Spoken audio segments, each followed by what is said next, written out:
I ask unanimous consent that the chair may declare recess at any point. Without objection, so ordered. Also, without objection, members shall have 5 legislative days to submit written remarks and additional materials for the record. I want to thank our witnesses for appearing today and for your service to our nation. The threats we face are more formidable than at any point in the last 20 years. But the administration's policy of integrated deterrence is doing little to actually deter them. The president's disastrous withdrawal from Afghanistan has left us nearly blind in the worst terrorist hotspot on the globe. North Korea is lobbying ICBMs over Japan and threatening us with nuclear annihilation on a near weekly basis. And Iran continues to fund and equip terrorists targeting Americans. Last week, 1 American died and 7 were wounded when the Ayatollah's terrorist proxies attacked our base in Syria. We continue to sit by and watch as his regime aggressively pursues nuclear weapons. Undersecretary Call last month stated that Ayatollah is 12 days away from having enough fissile material for a nuclear bomb. We absolutely cannot allow that to happen. Additionally, the Ayatollah is exporting kamikaze drones and other advanced weapons to Russia, and Putin is using them to kill innocent civilians and further his brutal invasion in Ukraine. Putin is also threatening our NATO allies by deploying tactical nuclear weapons to Belarus, stepping away from New START and stepping up his harassment of American forces in Eastern Europe and Syria. But most concerning is the strengthening alliance between Putin and Xi. Putin is literally fueling the Chinese Communist Party's strategic nuclear breakout with Rosatom highly enriched uranium, in what the former STRATCOM commander Richardson described as breathtaking. The CCP has doubled their number of nuclear warheads in just 2 years. The CCP is starting to outpace us on the battlefield as well. The CCP has leapfrogged us on hypersonic technology. They are fielding what we are still developing. And their rapid advances in space were one of the primary reasons we established the Space Force. We all know the CCP is not building these new and advanced military capabilities for self-defense. We watch their ongoing attempts to intimidate and coerce Taiwan and our allies and partners in the region. Just this week, they threatened the Navy with serious consequences after we exercised our right to sail through international waters in South China Sea. And we've heard from combatant commanders over the past month about how the CCP has used economic coercion to gain footholds on new continents. We also heard from their efforts to expand their military presence in Africa and sign a new security agreement in South America and the Middle East. Finally, we all know from the spy balloon incident that Xi and CCP are no longer hesitant to make provocative actions against the American homeland. These are just a few of the growing threats confronting our nation. How we respond to them is the biggest test that we face as Americans. Many of us here, regardless of party, believe we should respond with sustained investment in the men and women of our armed services and the modernization of our conventional and strategic deterrent. These investments are going to be expensive, but neither the President nor Congress can shy away from them. We no longer have the luxury of time. As we speak, our adversaries are rapidly expanding their military capability, showing much less restraint in employing these capabilities against America and our allies, and worst of all, developing a powerful alliance, the likes of which we haven't confronted since the height of the Cold War. We need to make the right investments in the right capabilities to ensure our military can effectively deter and, if necessary, defeat our adversaries. I look forward to working with all of you on this effort. And with that, I yield to my friend, the ranking member, Mr. Smith. Thank you, Mr. Chairman. I want to thank our witnesses, Chairman Milley and Secretary Austin, not just for being here today, but for their leadership and their career of service to our country. Appreciate all of your efforts. I also want to note that this is Chairman Milley's last posture hearing before he retires, and really want to thank him for his service. And most specifically, Chairman Milley has shown a willingness to engage with Congress that has been quite refreshing for me serving. It's always a difficult task, the Pentagon, and I have never worked with a member of the Pentagon who's been more willing and to engage with Congress, certainly to appear before us, but also to meet with us, take our phone calls whenever, because he recognizes the incredibly important role that Congress plays and the oversight role that we must play with DoD. So I thank you for that, and I thank you very much for your service. As the chairman laid out, we have an incredibly complicated and dangerous threat environment. There is no question about that. But I do believe that the National Defense Strategy lays out a vision for how to confront that. We can't make China go, we can't make any of those things that the chairman just talked about go away. We have to figure out, how do we deal with them? How do we deter our adversaries, and what is our central goal? Our central goal is a rules-based international order where sovereign nations resolve their differences through international organizations peacefully. That's what we're trying to do. Now we have folks out there in Russia and China and elsewhere, again, as the chairman outlined, that want to blow that up. They want to challenge that. We have to be in a position to deter that. That certainly starts with having a robust and strong military. We've had the largest defense budgets we've ever seen the last 2 years. The president has just proposed, again, the largest defense budget we've ever seen. We are making that investment. I will spare you the long speech that many of you have heard from me before about how I'm more focused on how we're spending the money, making sure that we're spending it efficiently and effectively. It's always the easiest thing to fall back on and say, gosh, we got to have more money. Everything I've ever dealt with, that's been the answer. But again, I will quote, I think it's Winston Churchill, I could be wrong, who said, gentlemen, we're out of money, now we have to think. And that's what I really want to focus on. Where are we spending the money and where are we going? What is the objective? Huge part of that objective. We are not going to be able to deter those adversaries that the chairman just laid out on our own. It's an absolute impossibility. We need partnerships and we need allies. And I want to thank Secretary Austin in particular for his outstanding work on helping to build and hold together the coalition that is supporting Ukraine. 54 nations. I think a lot of people accept that as a foregone conclusion. It was not. And it was not easy. It took the leadership of this administration, particularly the leadership of Secretary Austin, to pull it together and help Ukraine. We cannot forget that most people assumed that Ukraine would be taken over by Russia by now. Their incredible will to fight, their courage to stand up has been an inspiration to the world, but it would not have been possible without the support of that international coalition that we helped build. At the same time, we're also building those coalitions to deal with the threat from China that, again, the chairman, I think, did a great job of explaining that threat. But the AUKUS agreement, bringing UK and Australia in, the Quad, where we work with Japan, India, and Australia. We have recently seen Japan step up significantly in terms of the amount of money that they're spending on their defense to be an able partner in that part of the world. We have now an expanded military relationship with the Philippines, a relationship that at the beginning of this administration was very much in question. It was very much in question whether or not the Philippines would go over to China or help us. They're helping us. Building that coalition is a crucial part of how we meet those national security needs that have been laid out before us today. Just a couple of other issues. One is recruitment and retention. A big challenge. I think everyone knows that we are not meeting our goals at the moment, but I think there's a couple important things about that. One, the pandemic had a profound impact on that. We have not been able to recruit effectively for 2 or 3 years. We are now stepping back up and doing that. And also, I've had conversations with Secretary Austin about this.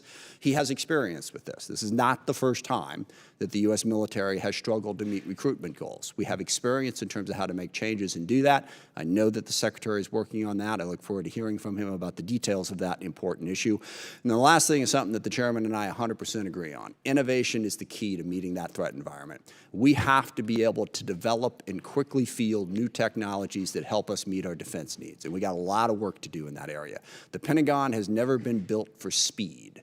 And in this era, with AI, machine learning, and all the new technologies that are coming on board, we need to be able to access those quickly and figure out how to use them quickly. So I look forward to hearing from our witness about the steps that have been taken to change the way the Pentagon does business so we can do that more quickly. Without question, we have an incredibly complex threat environment. But I want to say unequivocally, I know that we can meet it. I know that we have a capable Congress, a capable administration, and crucially capable partners the world over.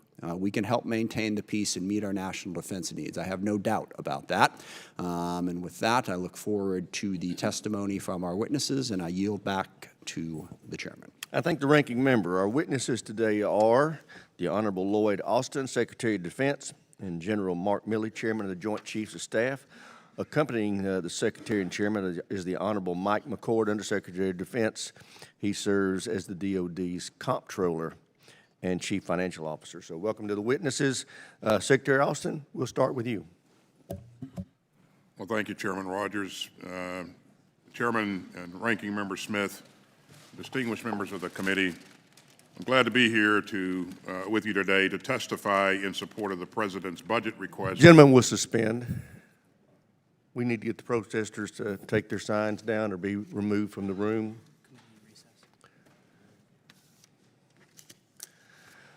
The chair notes that the disturbance of the committee's proceedings is taking place. The committee will be in order. I'd like to formally request that those in the audience causing this disruption cease their actions immediately.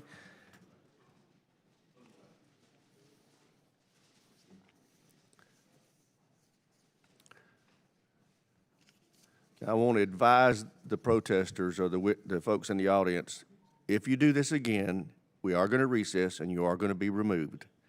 Mr. Secretary, you're recognized. Chairman Rogers, Ranking Member Smith, distinguished members of the committee, I'm glad to be here today to testify in support of the President's budget request for fiscal year 2024. I'm joined, as always, by General Milley, and I remain grateful for his leadership. And I'm also glad to be joined by the department's comptroller and CFO, Mike McCord. This is a strategy-driven budget and one driven by the seriousness of our strategic competition with the People's Republic of China. At $842 billion, it is a 3.2% increase over fiscal year 23 enacted, and it is 13.4% higher than fiscal year 22 enacted. This budget will help us continue to implement our national defense strategy and the President's national security strategy.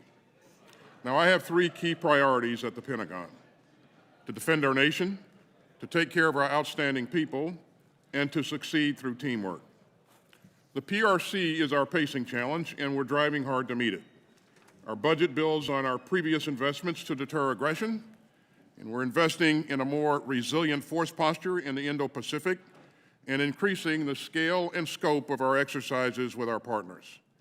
And this budget includes a 40% increase over last year's request for the Pacific Deterrence Initiative. It is an all-time high of $9.1 billion. Now that will fund a stronger force posture, better defenses for Hawaii and Guam, and deeper cooperation with our allies and partners. Now, this budget also makes the department's largest ever investments in both R&D and procurement. We're requesting more than $61 billion to sustain air dominance. And that includes funding for fighters and the extraordinary B-21 strategic bomber that I helped unveil last December. We're also seeking more than $48 billion for sea power, including new construction of 9 battle force ships. And we're boosting capacity at America's shipyards to build the ships that our strategy demands. We're investing a total of $1.2 billion in the submarine industrial base. And we're buying 2 Virginia-class attack submarines and 1 Columbia-class ballistic missile submarine. On land, we're investing in air and missile defense and in defenses to counter unmanned aerial vehicles. We're also requesting $11 billion to deliver the right mix of long-range fires, including major investments in hypersonics. We'll also continue to modernize all 3 legs of our nuclear triad and bolster our strategic deterrence. And we put forward the largest space budget in Pentagon history. We've requested $33.3 billion to improve our capabilities and our resilience in space. Now, let me again thank Congress for providing the department with multi-year procurement authorities and appropriations for critical munitions. In this budget, we're requesting more multi-year procurement authorities, and we're asking for more than $30 billion to further invest in the industrial base and to buy the maximum number of munitions that American industry can produce. This budget also moves us away from aging capabilities that aren't relevant to future conflicts, so we can focus on the advances that our warfighters will need. Now, our national defense strategy calls out Putin's highly aggressive Russia as an acute threat. And under President Biden's leadership, the United States has rallied the world to help Ukraine fight Russia's indefensible invasion. We've reinforced NATO's defense and deterrence on its eastern flank, Our allies and partners have provided crucial security assistance coordinated through the Ukraine Defense Contact Group that I lead. And we will support Ukraine's defense for as long as it takes. And meanwhile, the Department remains vigilant against other persistent threats, including North Korea and Iran. And we will take all necessary measures to defend our troops and our interests overseas, as seen in our recent airstrikes against facilities linked to Iran's Islamic Revolutionary Guard Corps. And we're also investing in over-the-horizon counterterrorism capabilities. And Mr. Chairman, our joint force stands ready to meet any challenge, and you could see the force's readiness after Russia's unprovoked invasion of Ukraine, when we swiftly deployed elements of the 3rd Infantry Division to Poland to shore up NATO's eastern flank. We closely monitor readiness at the unit level and maintain response forces at our highest states of readiness, while the rest of the force, by design, is preparing for future contingencies. So this budget will help us maintain our readiness with $146 billion in funding for operations, training, and maintenance. This budget also invests in improving our readiness and resilience in the face of climate change and other 21st century threats. And Mr. Chairman, we're going to remain the strongest military in the world, and as we mark the 50th anniversary of our all-volunteer force, I am enormously proud of the brave men and women who choose to wear the cloth of our nation. We owe it to them and to their families to take the best possible care of all of our people. And over the past 2 years, we've made moves easier, we've cut commissary prices, we've made child care more affordable. And this budget funds other key steps to increase the quality of life of our teammates, including the largest military and civilian pay raises in decades. Now, we're also pushing hard to eliminate suicide in our ranks, including immediate steps to hire more mental health professionals and to improve access to mental health care. And meanwhile, we're working toward a military that's free of sexual assault. We worked with Congress to improve the response to sexual assault and related crimes under the Uniform Code of Military Justice. Those reforms will be fully implemented by the end of this year. And the Department is also investing in a specialized workforce to combat sexual assault, harassment, suicide, and more. Now, the Department's 3rd priority is succeeding through teamwork. Our unrivaled network of allies and partners magnifies our power and expands our security. And in recent months, our friends in the Indo-Pacific have taken major steps forward. The Philippines has agreed to nearly double the number of sites where we can cooperate together. Japan committed to double its defense spending, and through the historic AUKUS partnership, we'll work with our Australian and British allies to build game-changing defense advantages that will deter aggression and boost our defense industrial capacity. In sum, Mr. Chairman, this is the budget that will meet this moment, and I respectfully request your support. The single most effective way that this committee can support the Department and our outstanding troops is with an on-time, full-year appropriation. So I look forward to working with all of you so that we can continue to defend our democracy and support the forces of freedom in this hour of challenge. Thank you, Mr. Chairman. Thank you, Ms. Secretary. Chairman Milley, you're recognized. Chairman Rogers, Ranking Member Smith, and distinguished members of the committee, thank you for the opportunity to testify before you today. I've been very privileged to defend this country for 43 consecutive years in uniform, and this may be my last set of posture hearings. So I want to thank you, the Congress, for your continued support to our military for the last 4 decades, not just on this budget, but all the budgets of the past.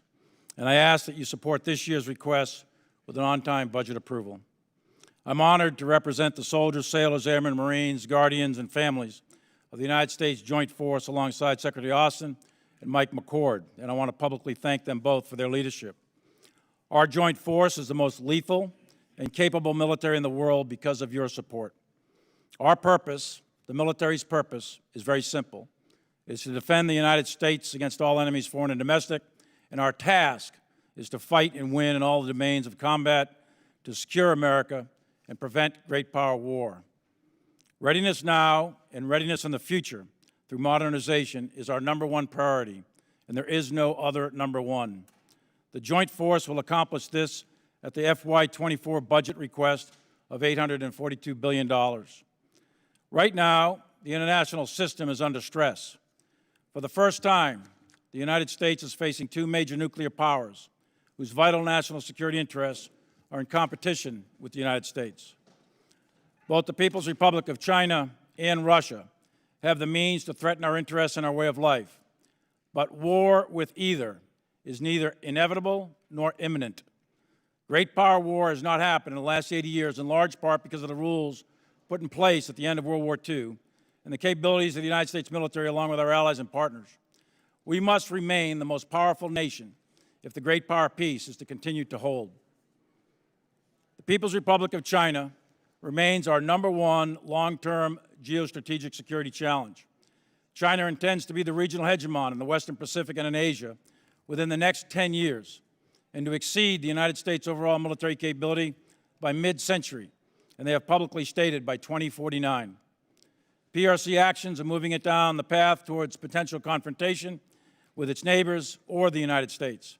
But again, war with China is neither inevitable nor imminent.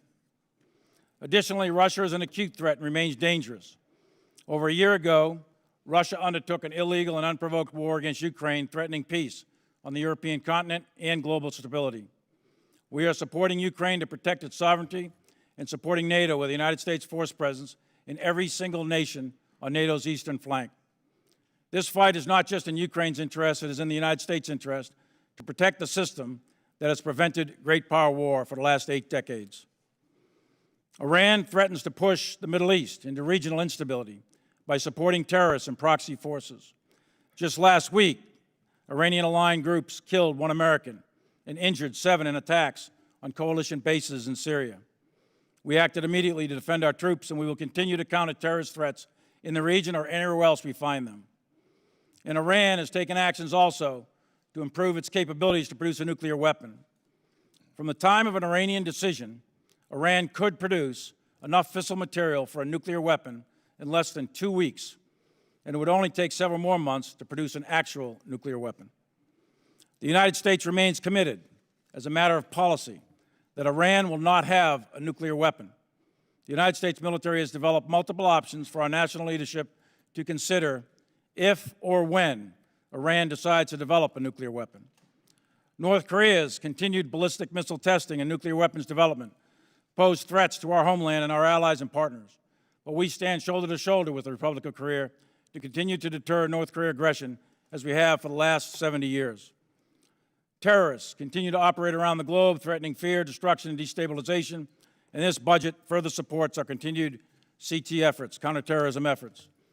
In short, the United States military stands ready to protect our nation's interests and the American people.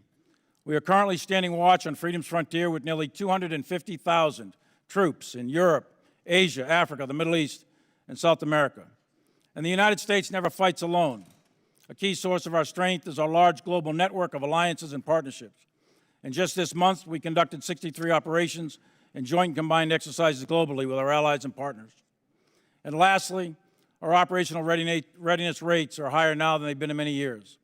Currently, 60% of our active force is at the highest states of readiness and could deploy to combat in less than 30 days, well exceeding the minimum of the 1/3 standard that we've always had. 10% of our force could deploy in less than 96 hours. The United States military is ready. The joint force is also at an inflection point, and we must balance current operations, readiness, and modernization. And we must not allow ourselves to create the false trap that we can either modernize our forces for the future or focus only on today. We must do both. We must integrate advanced technologies, including precision long-range fires, hypersonic weapons, quantum computing, artificial intelligence, robotics, and all-domain sensors. The time is now. We have very little margin to wait. And the common thread critical to all of this is our people. We must continue investing in the training, education, and talent management to be prepared for the future operating environment. I urge Congress to support this budget's significant pay raise, health care, housing, and child care initiatives. And this budget sustains our readiness and adapts the joint force for future warfighting requirements. There is nothing more expensive than fighting a war. And preparing for war is also very expensive. But fighting a war is the most expensive. But preparing for war will deter that war. I encourage the Congress to support this budget. And we must act now with clear-eyed urgency to deter any future possibility of a great power war. We must remain strong and the #1 military in the world. By doing so, no adversary should ever underestimate the resolve of our nation and the strength of our military. And thank you, and I look forward to your questions. Thank you, Mr. Chairman. I recognize myself for 5 minutes. Secretary Austin, General Milley, could you describe for us what it would mean for our ability to deter China if Congress fails to pass the NDAA and/or Defense Appropriations Bill in a timely manner this year? Thank you, Chairman. It would have a significant impact on our ability to conduct new starts, to go after the technologies that we need to be relevant and dominant on a future battlefield. And again, that money, that time is lost, and we won't be able to regain it going forward. So. Mr. Chairman. So thanks, Chairman.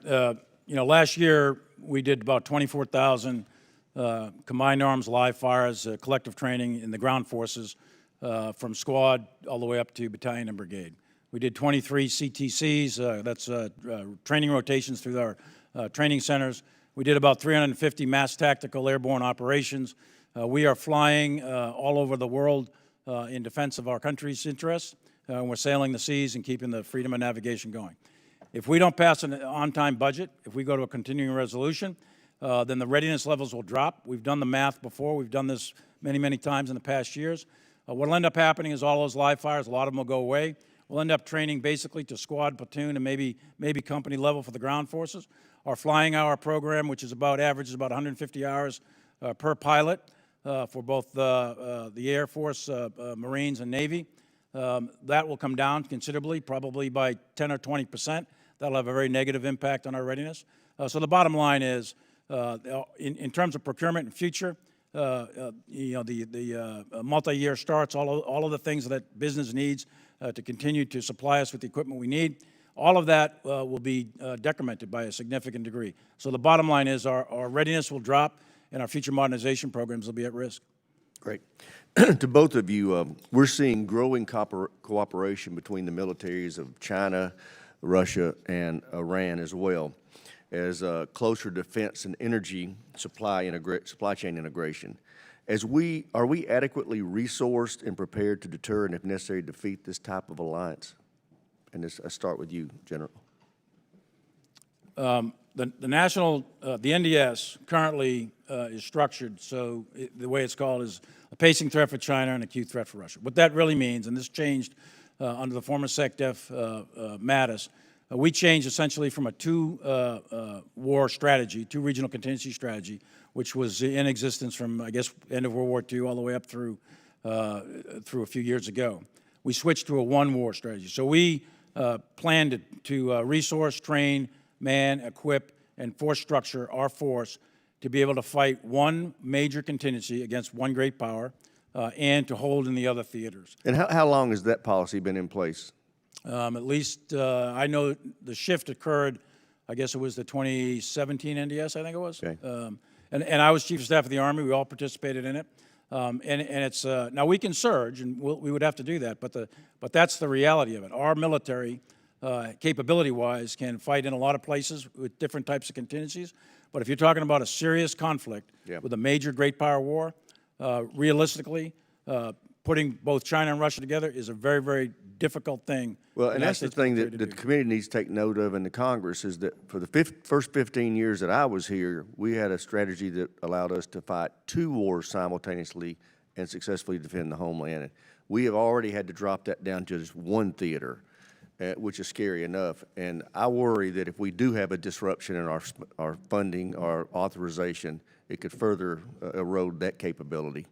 Let me ask, General, can you tell us a little bit about the intentions of Iran in Syria with the recent attacks that we've had there, and what's the security situation like in that theater in Syria? We've obviously had issues with Iran for many, many years. Iran's, in my view, Iran's strategic objective is to drive the United States out of both Iraq and Syria. They want to do that for their own national security interests. They want to establish what is often referred to as a Shia crescent that goes from Iran through Iraq, through Syria into Lebanese Hezbollah. Their arch enemy, obviously, is Israel, and they want to be the dominant power in the region. That's what the assessment is from the intelligence community. That's what, and I concur with that. So that's their strategic objective. As you may recall, several years ago, under President Trump, we pulled troops off of the border between Syria and Turkey because Turkey was going to invade. That was in the first month of my time as chairman. Then we pulled back. President Trump approved a security zone, essentially, on the northeast portion of Syria, where we put a little bit less than 1,000 troops. That security belt was put there for a specific purpose at the time, and that purpose was to go ahead and continue the enduring defeat of ISIS, which had been, the caliphate was destroyed, but ISIS itself broke down into small little penny packets, so they were still there. There's also a series of refugee camps and prison camps that are up there with the SDF, the Syrian Democratic Front. So they guard those. So we work with them to do that. If they walk away from those camps, then ISIS is going to resurrect very quickly. So the enduring defeat of ISIS is the primary and fundamental reason why they're still there.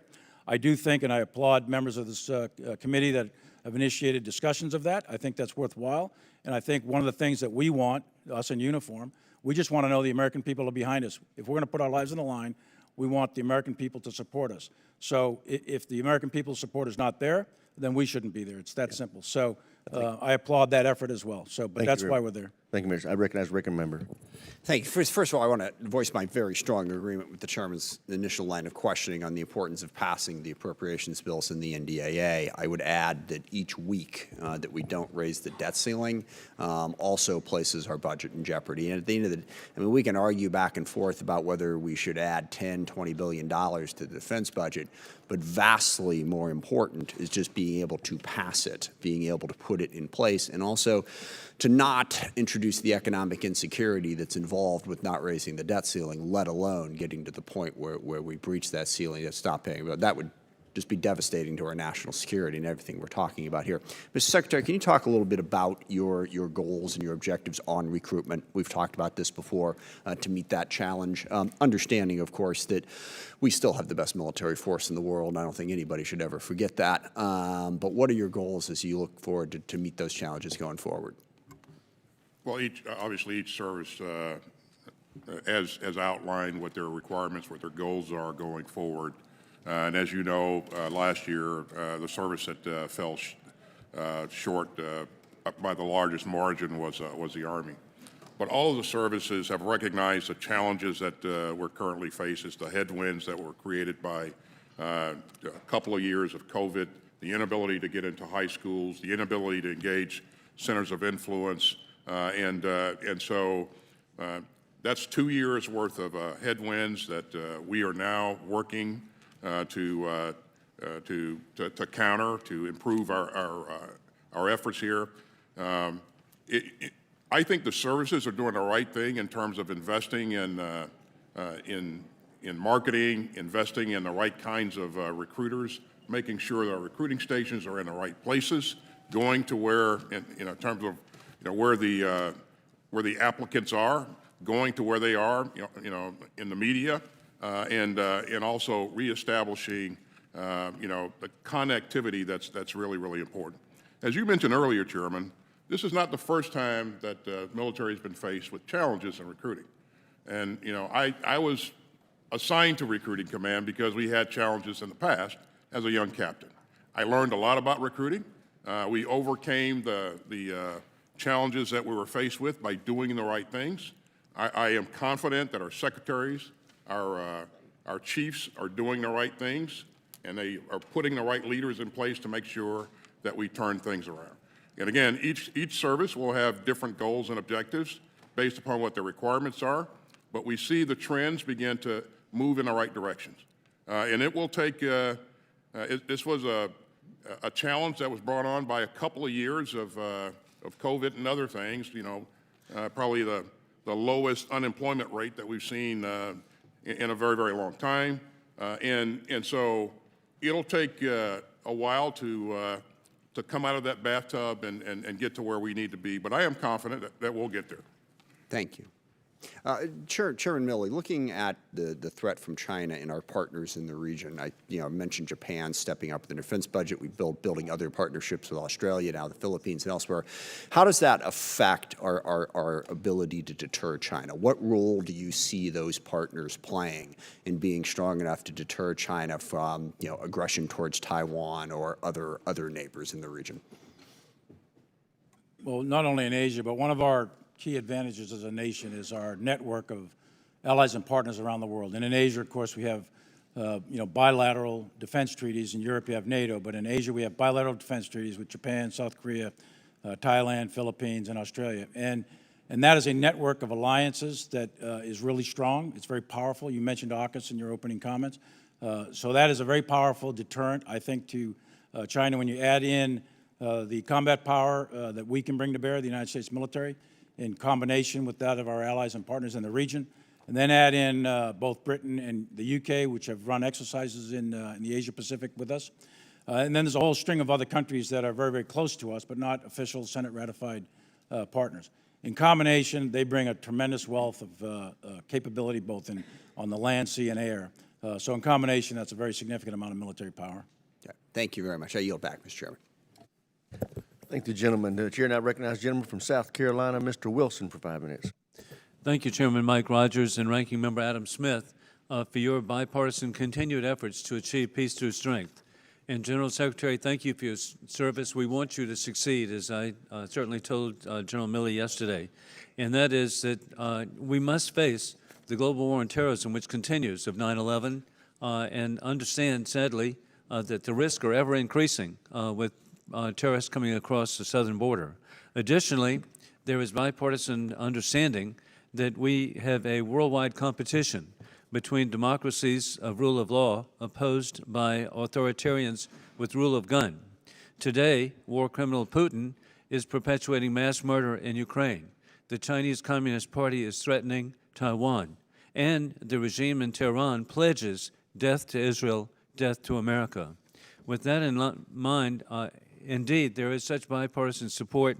I'm grateful to quote an unlikely newspaper, the Washington Post, lead editorial. And so, Mr. Chairman, stay seated. On March 6, which confirmed the murderous invasion of Ukraine by war criminal Putin demands Western support. And, quote, President Biden will be tested and judged by his own success in making a similar case for this country to step up by applying its industrial might. It continues, it is a gap between the West's supportive rhetoric on equipping Ukraine and the pace of actual deliveries of arms and munitions. For our European allies' security, it is also to maintain a basic principle of civilized international relations that one state cannot invade and subjugate another, end of quote. Again, it's clear that the President Biden, according to the Washington Post, and the administration will be tested and judged by his decision to support the courageous people of Ukraine. And so with that, indeed, General Austin, I want to thank you for what you have done in supporting our allies and partners, specifically the most recent Ukraine and European Defense Initiative, along with foreign military sales. However, we must continue to improve expediting and accelerating these processes and rapidly being critical to allow Putin to not succeed with his conquest in Ukraine. With that, a question, since we have nearly 8,000 tanks and tank hulls, can we feasibly increase the amount of M1 tanks that are being provided to Ukraine? And additionally, can we, with pre-positioning, immediately provide these to provide peace through strength? Well, so let me begin by thanking you and thanking all of Congress for what you've done to support the effort in Ukraine, our efforts to provide security assistance. And as you know, the United States continues to lead the way. We've invested well north of $30 billion in this endeavor, and it has made a difference in the Ukrainians' efforts to defend their sovereign territory. And we will continue this work for as long as it takes. We talk to our counterparts every week I talk to the Minister of Defense. Chairman talks to his counterpart at least once a week, probably a couple of times a week. We talk to them about what their needs are, what they're doing on the battlefield, and then I meet with them in person every month. And so we really feel that we have a real up-to-date and good feel for what the Ukrainians' needs are, what's required for them to be successful in this fight. And they have really done a great job thus far in countering an adversary that's was incredibly more powerful and resourced than they were, and they fought well and they've inspired us all. They continue to do so. What you've seen most recently is that we have Marshall infantry fighting vehicles, Bradley infantry fighting vehicles, Strykers, Martyrs. The Germans are giving Martyrs, Leopard tanks, a number of capabilities to enable the Ukrainians to go on the offensive in the spring when they choose to do so. Hey, General, I don't mean to interrupt, but I want to thank you, but I do want to point out the American people need to know that in terms of percentage of GDP, actually we're number 9 in terms of providing aid, and so we're not alone in our help. And a final point that I need to make to General Milley, and that is that I appreciate every effort to observe or monitor what the CCP sees is what they're doing, because to me, as they're in the Indo-Pacific, the ultimate target is going to be the Republic of India, the world's largest democracy, and so we need to be successful in protecting Taiwan. With that, I yield back. Thank you. Thank you, gentlemen. Chair, and I recognize the gentleman from Connecticut, Mr. Courtney, for 5 minutes. Thank you, Mr. Chairman, and thank you again to both witnesses. Secretary Austin, in your written testimony, you highlighted this month's historic gathering at Naval Base Port Loma in San Diego, where President Biden, Australian Prime Minister Anthony Albanese, and UK Prime Minister Sunak announced the optimal pathway to execute the AUKUS security agreement, which will provide Australia with a conventionally armed nuclear-powered submarine capability. As you well know, the U.S. has not shared this closely guarded technology with another nation since 1958, when we did so with the British Navy. The plan is to sell at least 3 Virginia-class submarines to Australia in the early 2030s. Can you describe the strategic benefit to the U.S. of sharing these precious assets at the same time that we're building up our own undersea fleet? Our undersea capability is one of our clear advantages that we have over any other nation in the world. And helping an ally like Australia develop a capability that can complement the capability that we and the UK bring is critical. And it will help us to deter. It will help us to achieve our objective of maintaining an open and free Indo-Pacific. And I think, the interoperability that comes along with this, I think, is also very, very powerful. So it is a generational capability that will increase our overall capability as allies by orders of magnitude.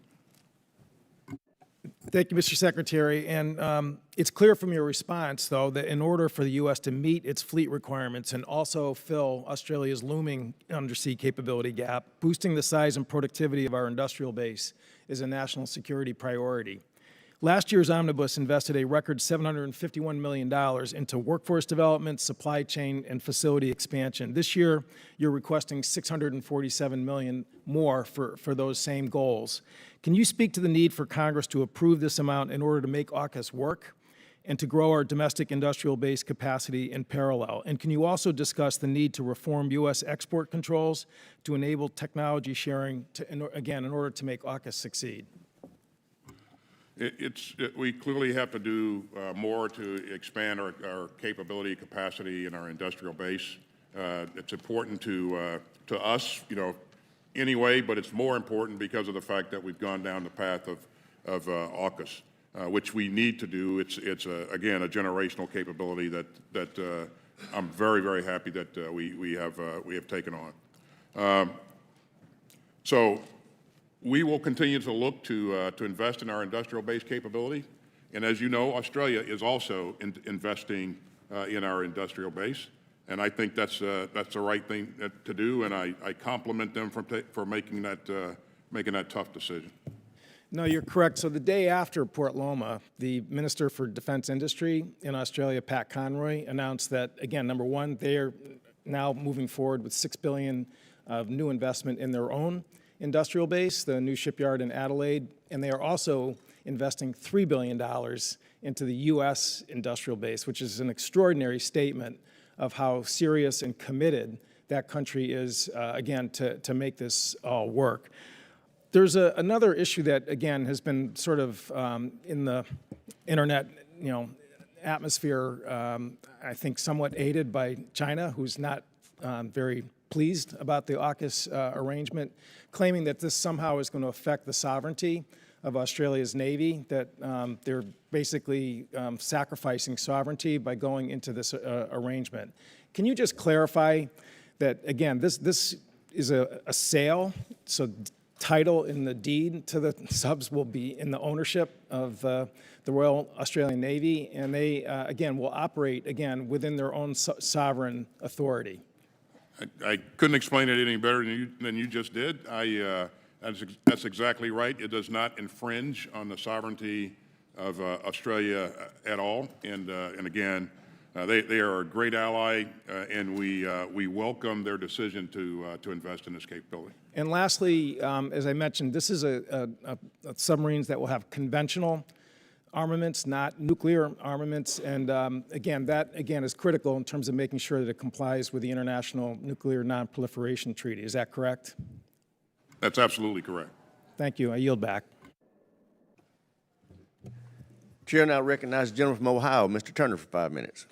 Thank you, Mr. Chairman. Secretary Austin, I want to congratulate you on the leadership that you provided in the effort of just the unbelievable logistics that have had to be undertaken to support Ukraine. Thank you for doing that. This Congress, of course, has been a lead in pushing the administration for the weapon systems that have been provided, but your response has been extraordinary. My questions today are for General Milley. General Milley, when we were all gathered together to talk about the budget document for 2023, we had a discussion concerning SLCM, the Sea-Launched Cruise Missile. It is a low-yield nuclear weapon. It was a capability that we had previously that was retired in 2010. The decision had been made to redeploy the SLCM capability. In our budget hearings in 2023, you stated that redeploying SLCM was important for U.S.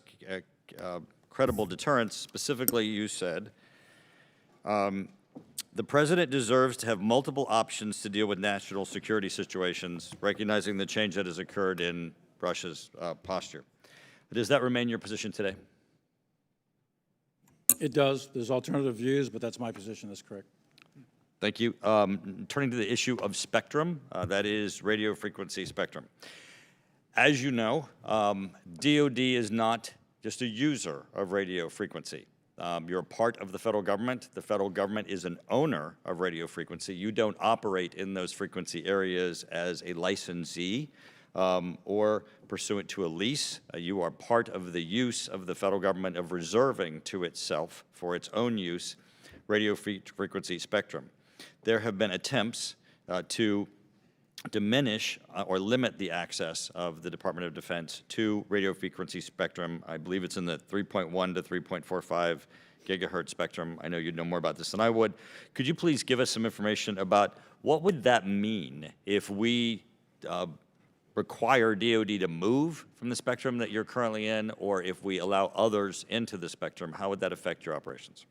It would be significant. I don't want to go into great detail in an unclassified session, but it would be significant in terms of our ability to sense the environment and respond to threats in the environment, things like radars, et cetera. So I think... I think you need to turn your microphone on. Okay. So let me just say that again. It would be significant impact, I think, on national security if we were compelled to vacate that portion of the spectrum. There's an ongoing study. My recommendation has been to the Secretary and to don't make any final decisions until that study is complete, which is estimated to be in September. When that study is complete, then we can make some fully informed recommendations, and then the President can make appropriately informed decisions on what to do with that spectrum. Ultimately, a lot of people want to share it. And I understand that, and I understand the principle behind it, and I think the economy is really important, and there's trillions of dollars at stake here. All of that's true, but there's also significant national security interests in that particular portion of the spectrum. So we've got to do it right, and if we make a mistake at it, we're going to be paying for it for years, not only in dollars, but in risk down for a decade or two. So it would affect our capabilities, I'm correct, sorry? General? It would affect our It capabilities. would absolutely affect And our it would capabilities. cost us trillions of dollars, not just trillions of dollars in the economy, trillions of dollars in defense spending to try to adjust, to move you from your spectrum. To be honest, I'd have to get you some numbers off to Mike McCord, but it'll be a lot. It'll be a lot of money. Excellent. Turning to, sorry, Secretary, my question's for General Milley. General Milley, turning to missile defense. Russia has changed its posture with respect to nuclear weapons, now claiming that they might put nuclear weapons in Belarus. Certainly, saber rattling, indicating they're suspending New START. They have undertaken development of Poseidon, Skyfall, Avangard, hypersonic nuclear weapons, Satan II, which is a MIRVed weapon. China is perhaps tripling their nuclear weapons capabilities. Do you think it's time that we revisit missile defense as we are sitting without real capabilities to respond if there is an attack upon the United States? Well, to be clear, strategic stability depends on an assured second strike capability, which we have, and we can guarantee it without question. So the United States, from a nuclear deterrent posture, we are very secure because we have an exceptional nuclear system enterprise consisting of the triad that you're well aware of and the NC3, and we're trying to recapitalize that for the out years. But so the stability of the nuclear system is an assured second strike. That's the fundamental underpinning of deterrence between us and Russia. But there are other countries out there that are advancing. North Korea, for example, maybe not with Iran, who knows? So with smaller numbers. And I think an integrated air and missile defense system is critical. We have that in the Pacific. We have a layered defensive system that comes all the way from Japan all the way back with radars and sensors. And we have a number of capabilities that can shoot down incoming threats. And I think that making that robust is a smart thing to do. We did a missile defense review, and there's piece parts in that. This is very expensive. It takes many years, but I think it's worthy of consideration. Gentleman's time's expired, Chair, and I recognize the gentleman from California, Mr. Garamendi, for 5 minutes. Thank you, Mr. Chairman, General, and Secretary. Thank you for your service in an extraordinary, difficult period of time in this world. You displayed true leadership and also a great deal of intelligence and thoughtfulness. Thank you very much for that. Both of you have talked about readiness in some detail, but it really doesn't make much sense unless we talk about weapons sustainment readiness. We love to buy new, bright, shiny things, and we certainly do, but we often don't bother to maintain it. So what are the actual costs when we purchase a platform? Do we really consider the sustainment cost of that new platform when we purchase it? Sustainment requires that we have the right people at the right time in the right places to sustain the aircraft, the ships, and the other platforms that we depend upon. All too often, sustainment has been left behind. It's an acceptable risk. So my question really goes to the multiple GAO reports that have shown that the Department of Defense has not met its own mission-capable goals for various types of aircraft and ships. So first of all, to both of you, sustainment-informed acquisition. Are you directing the multiple agencies within the department to include long-term sustainment cost and methodology in all of the acquisition programs that you want to have? Mr. Secretary? Like you, sir, I think this is really important, and I think we have to consider and factor in sustainment cost in all of our investments and all of our platforms. You're right, we haven't done that well in the past. We have to do that better going forward. As we've seen with some of the major platforms, you know, if you don't do that up front, then it doesn't perform to the degree that you want it to perform. You don't have the capability that you need, and so we have to do this. So, yes. General? It absolutely has to be considered all the time. The sustainment costs on any weapon system has got to be considered as part of it. We have multiple major acquisitions underway, the B-21. We would appreciate detail on how you intend to sustain that platform over the next 30 years in which it's going to be flown. In your budget, Gentlemen, did you prioritize investments in the modernization of the facilities upon which all readiness is based? For example, depots, shipyards, arsenals, the bases, the ranges, the housing. Is that included in your budget, Mr. Secretary? We continue to invest in the SIOP program. We continue to invest in housing, and we have some $5.1 billion invested in increasing operational effectiveness and survivability on our bases. So it's an ongoing thing that we're focused on, and we continue to try to invest in increasing the capability here. General, do you want to opine on the investments that are necessary to maintain these, the depots, the shipyards, the arsenals, bases, the housing, and so forth? Sure. Congressman, the infrastructure for our forces, for our troops, quality of life, housing, and that sort of thing, that's mandatory that we do that all the time. We want to make sure that they got the best quality of housing. With respect to the defense industrial base and the shipyards, I think additional investment needs to be done over the course of time. It's not going to be done in 1 year. Our shipyards, for example, both commercial and naval shipyards have been minimized over the course of 20, 30, 40 years. That needs to be taken a hard look at, given the amount of throughput that we can produce naval vessels, 1.5 subs per year, that sort of thing. So we need to take a look at all the shipyards, and I do think additional capability is needed there. Then if you look at our bases that are stretched, we have about 560-ish or so bases around the world. Some of those are in better repair than others. Some of them have suffered significantly from either hurricanes or floods or fires or various natural disasters. So we've got to take a hard look at all of that too, and to make sure that our infrastructure is up to par. But that's critical to the overall defense and national security of the United States. General, thank you very much for us. As we put together this NDAA, we all too often spend our time and our money buying new, bright, shiny things and neglecting the ongoing sustainment of the various facilities. And as long as we do not put this as a priority, the readiness will not be there. And the GAO reports and your own reports indicate that that is the case, and we have to address it. With that, I yield back. Chair, and I recognize the gentleman from Colorado, Mr. Lamborn, for 5 minutes. Thank you, Mr. Chairman. Chairman Milley, thank you for your 43 years of service to our country. The Strategic Forces Subcommittee has heard testimony about how Russia, specifically Ross Atom, is providing China with highly enriched uranium. China is going to put this into fast breeder reactors that will yield plutonium, thus accelerating the pace of their nuclear breakout. How concerned are you about Russia's role in assisting China's strategic nuclear breakout, and what do you recommend be done? I'm concerned not only about that, but any coherence and cohesion between Russia and China in this particular strategic environment that we're in. We're seeing that where the two of them are getting closer together. I wouldn't call it a true, full alliance in the real meaning of that word, but we are seeing them moving closer together, and that's troublesome. And then if you add in Iran as the third. So those three countries together are going to be problematic for many years to come, I think, especially Russia and China because of their capability.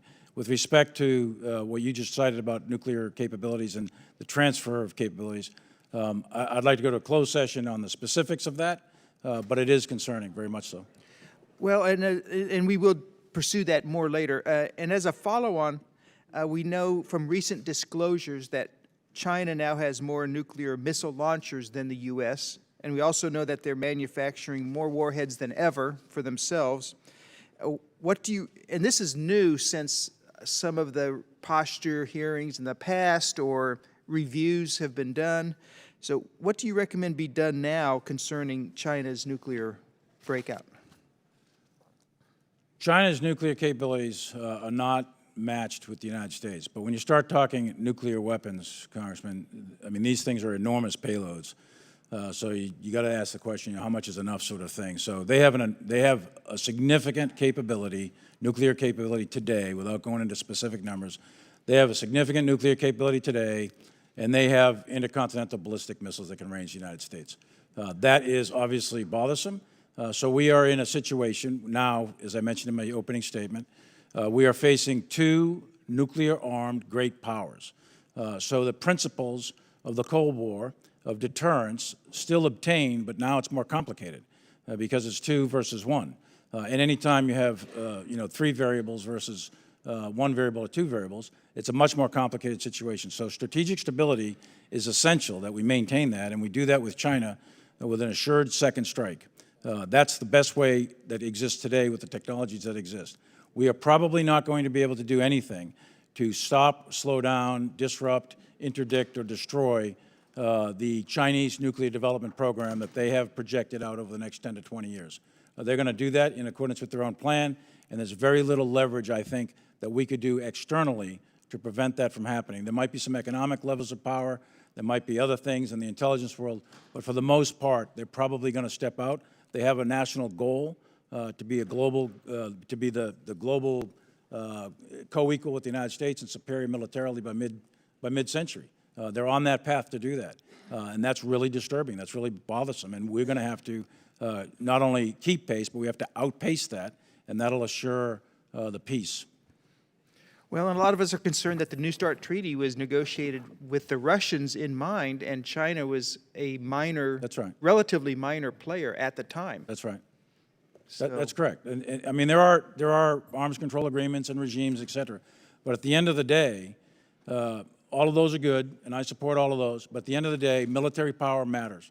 And our military power has to always exceed that of China in all of the domains.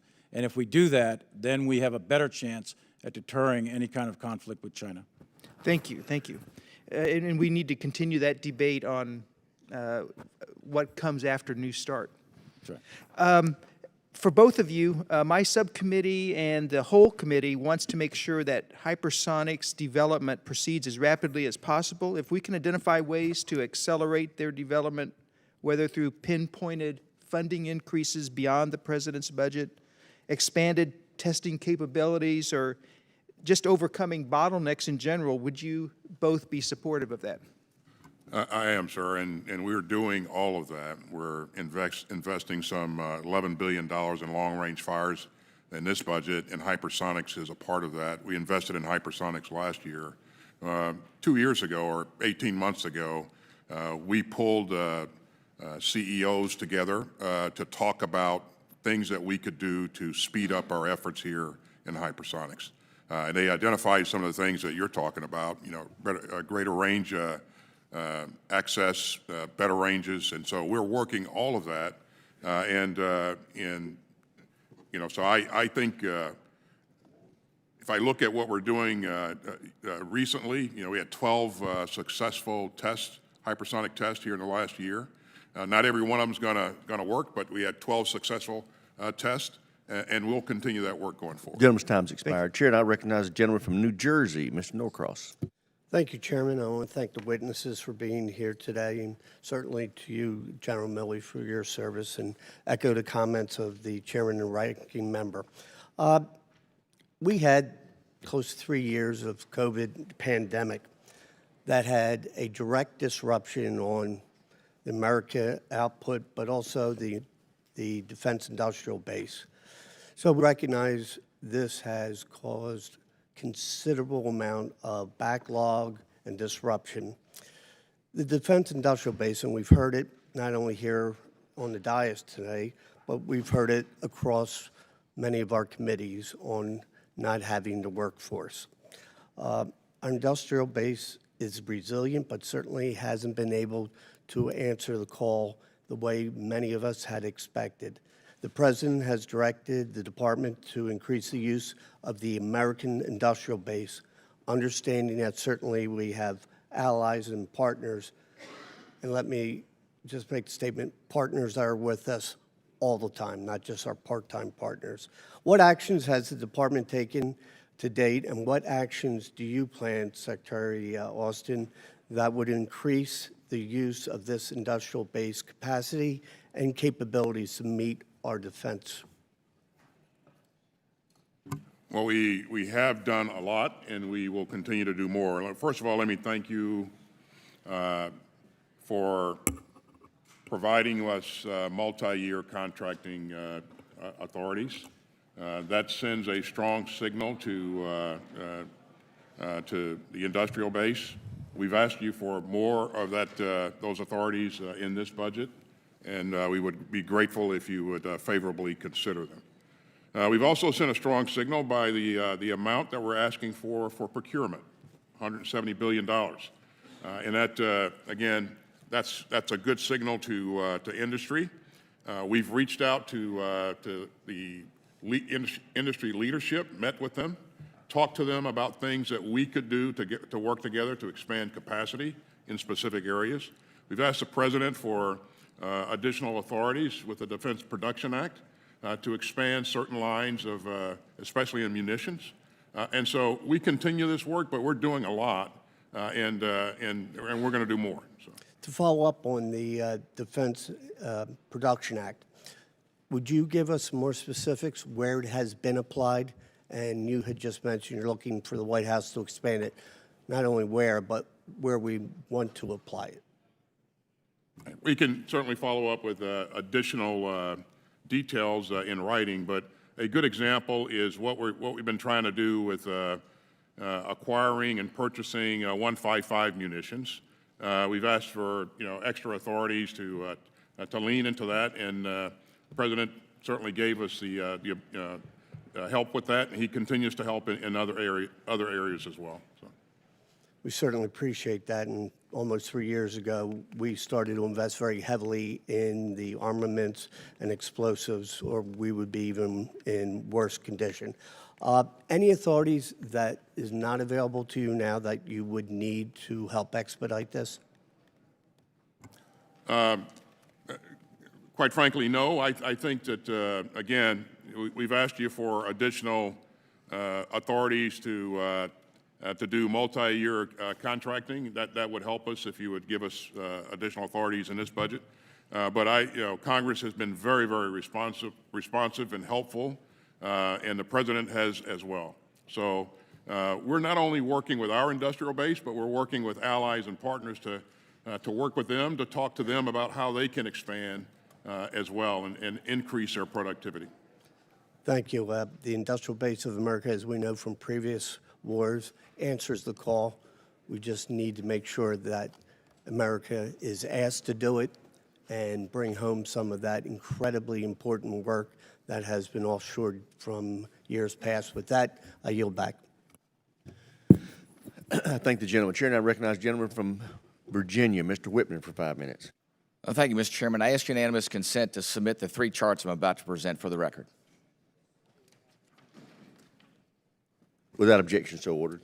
Thank you. Secretary Austin, General Milley, thank you so much for joining us today. General Milley, thank you so much for your 43 years of service to our nation. Incredibly contributive to the overall effort. Gentlemen, today we face the threat of our lifetime. The CCP is indeed that.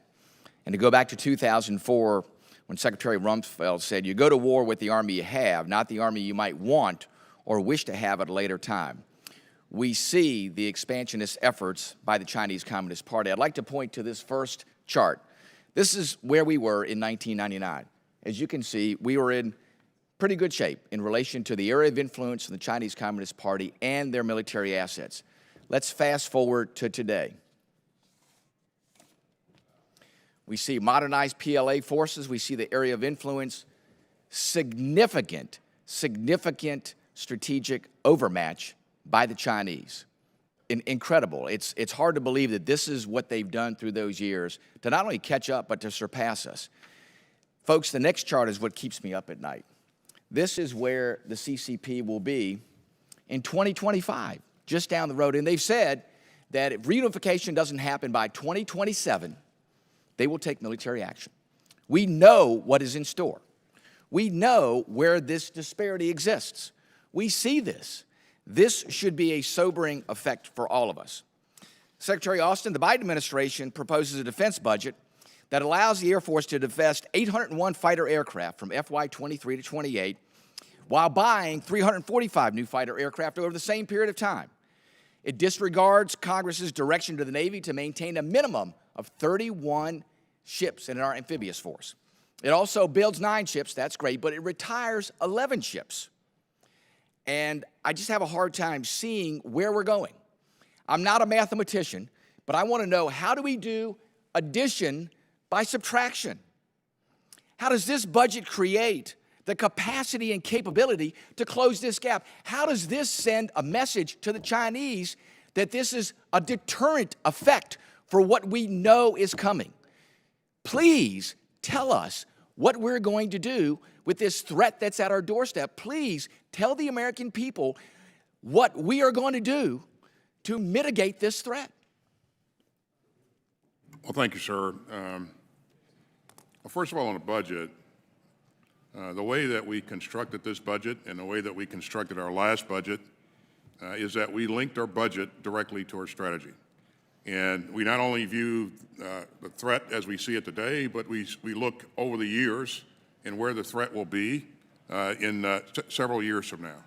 We're interested in investing in the right capabilities that will support the warfighting concepts that we know that we will need to employ in order to be successful. And so it is about the quality, the capability of the platforms, and not necessarily the number. We talked about fighting as a member of a coalition. You know, we don't go to battle on our own typically, and so we expect that as we engage in a contest with any adversary in the future, allies and partners will be there, and we continue to invest in our interoperability with our allies and partners as well. So it is all about the right mix of capabilities.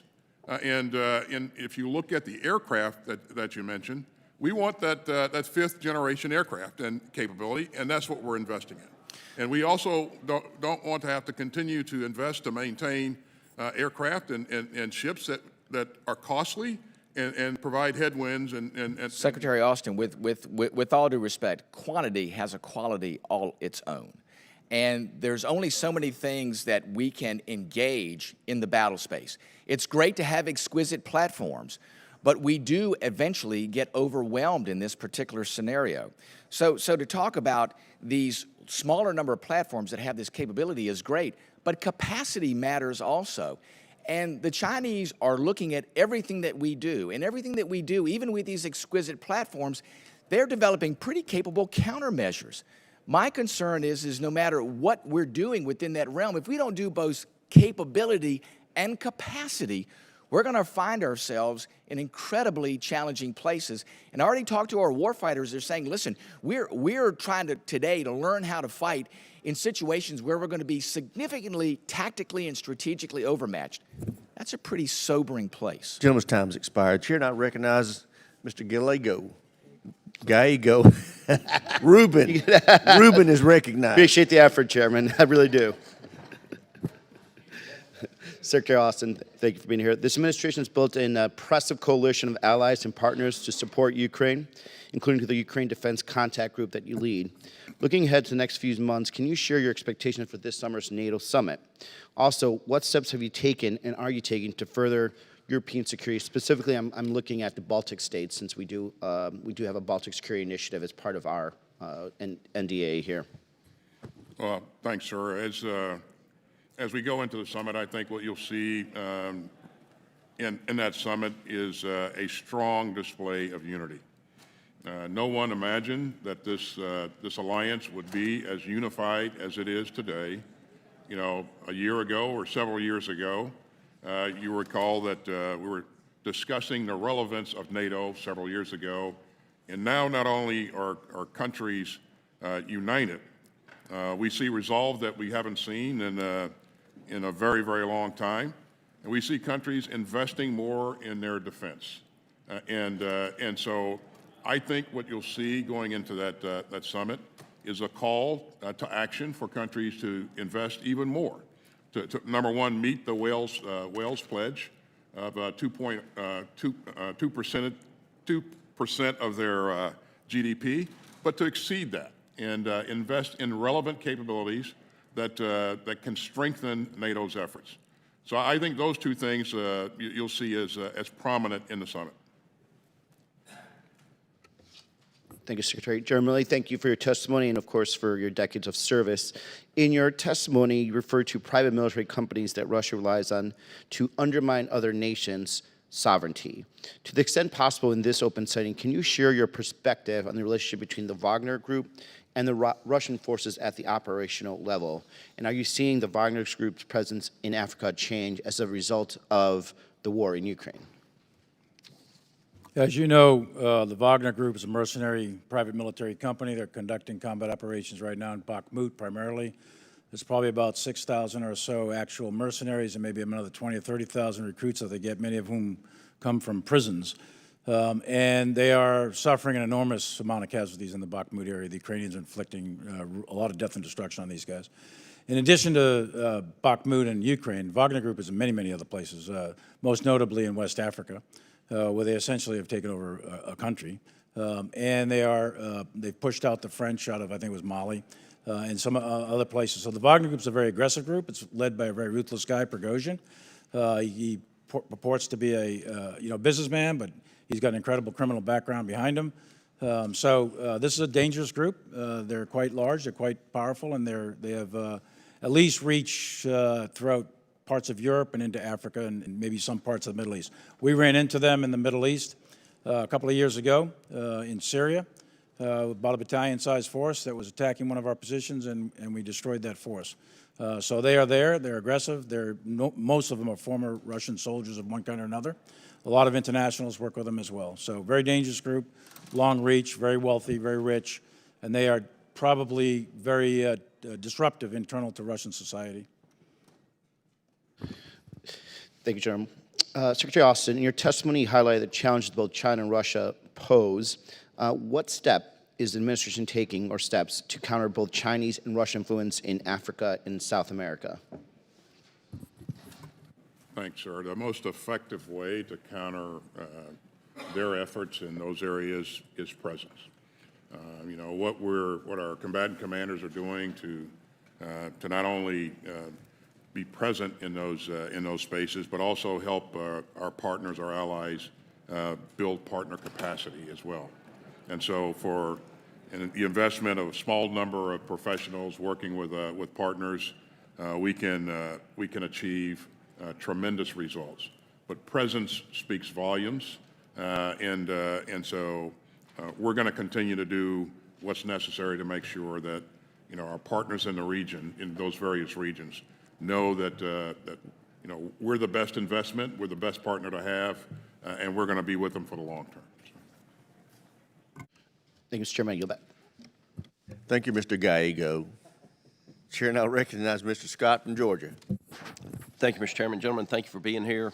I know we've talked a lot about Russia, Iran, China, the alliance between the three. I guess the most brazen thing that I've ever seen in recent times with an attack on the United States has been what China did with flying a spy balloon over sensitive military installations inside the United States. And yet, less than 15 days after that occurred, Ford Motor Company announced a multi-billion-dollar alliance with Communist China on battery technology.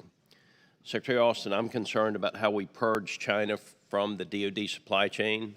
I'm concerned about corporate America partnering with Communist China and then slapping a U.S.-made sticker on it and us buying it through our DoD with U.S. tax dollars, specifically with regard to the Chinese battery technology. And I just want to make sure that the DoD is aware of Ford Motor Company partnering with Communist China on the battery technology, and make sure that the DoD is committed to not purchasing Communist China's battery technology. Can you speak to that issue and what you at the DoD are doing to purge China from the DoD supply chain, make sure we're not simply buying Chinese technology with a U.S. sticker on it?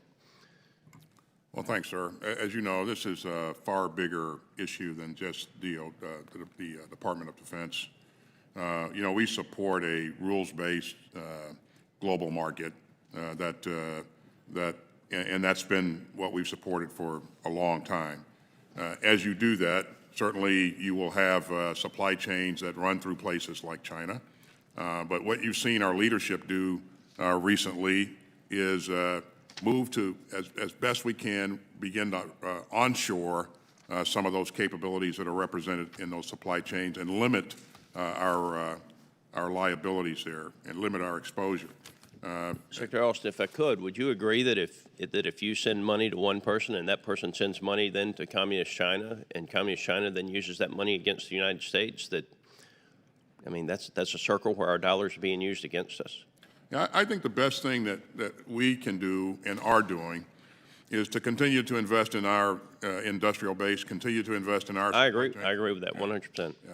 I don't mean to interrupt you. I'm getting short on time, and I want to move to another question, but I would just tell you that I think it's counterproductive for the Department of Defense to purchase technology developed by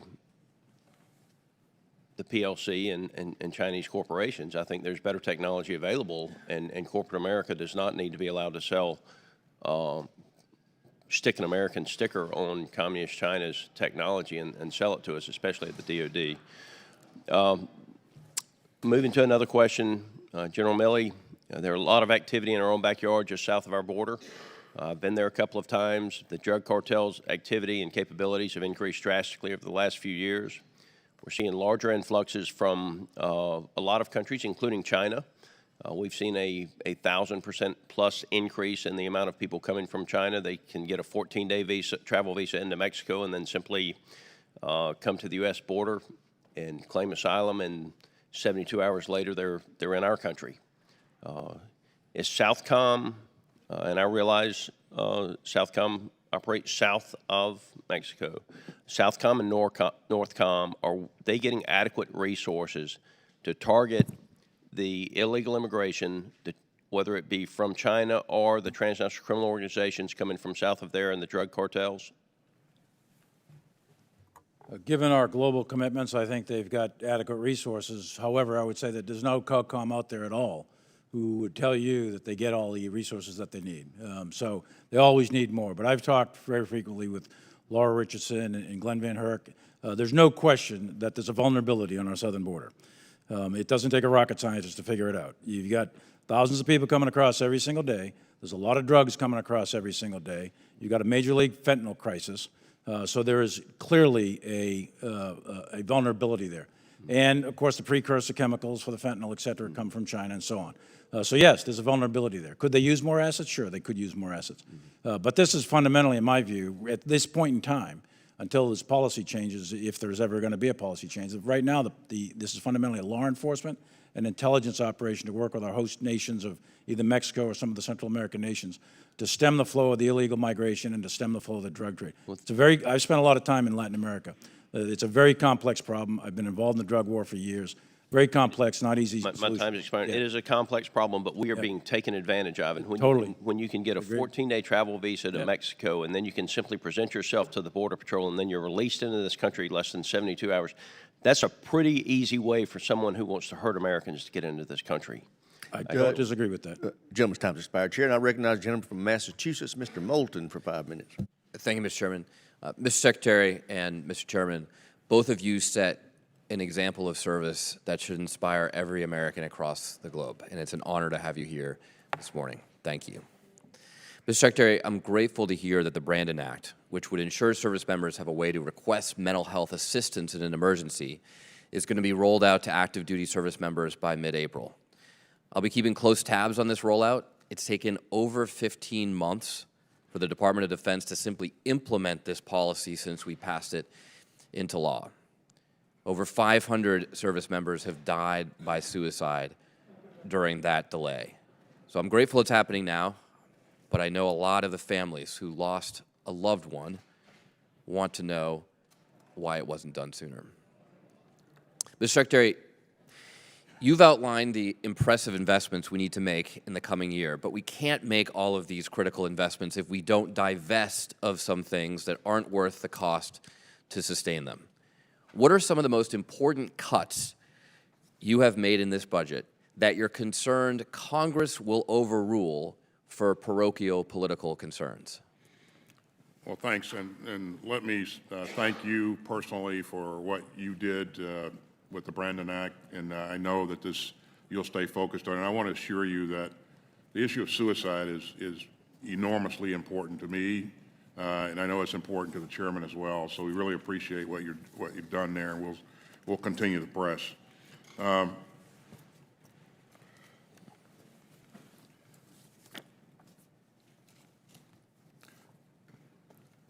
In terms of, let me go back to your question again and make sure I got the full context of the question. So. Look, what are you worried? What cuts are you making in this budget that you're worried that parochial political concerns in Congress will overrule? So you've heard us ask for relief on things like A-10s before. That I love that airplane, but and I know you love it too because you've been on the ground and these kinds of. I think we should get rid of it. But what else besides A-10s? LCSs, some of the earlier variants of LCS. Would you be able to provide us a list of some of these cuts that you think are strategically important for us to make? Right. Yeah, we will. I think it's folded into our budget there, but we will. Great. Thank you, Mr. Secretary. I want to pivot to talk about our investment in progress in hypersonic weapons for a second. Are hypersonic missiles stabilizing or destabilizing weapons? Now, they're potentially destabilizing, and the issue is, the development of an effective defensive mechanism to guard against. Having said that, as you know, the Russians have used hypersonic technology in Ukraine several times, and it hasn't guaranteed any type of victory. As a matter of fact, the Ukrainians are in a very good place right now and struggling to improve. Well, look, Mr. Secretary, I agree with you that these are potentially destabilizing weapons. A lot of your senior commanders agree. General Van Herk said in a hearing a couple weeks ago that if you can't see hypersonics, it's hard to do continuity of government. It's certainly hard to protect your nuclear posture, and that, he felt, eroded our strategic stability because, of course, it's very different than in traditional intercontinental ballistic missiles where we see them coming, they know they're going to get the same response, and that mutually assured destruction ensures that that neither side starts a nuclear exchange. I will note that your STRATCOM commander argued that they were stabilizing as long as we get as many as the Russians and the Chinese. But of course, the Russians and Chinese are developing nuclear-capable hypersonic missiles. What is our deterrent against them? Well, first of all, I am confident in our nuclear triad. It is the bedrock of our deterrent capability.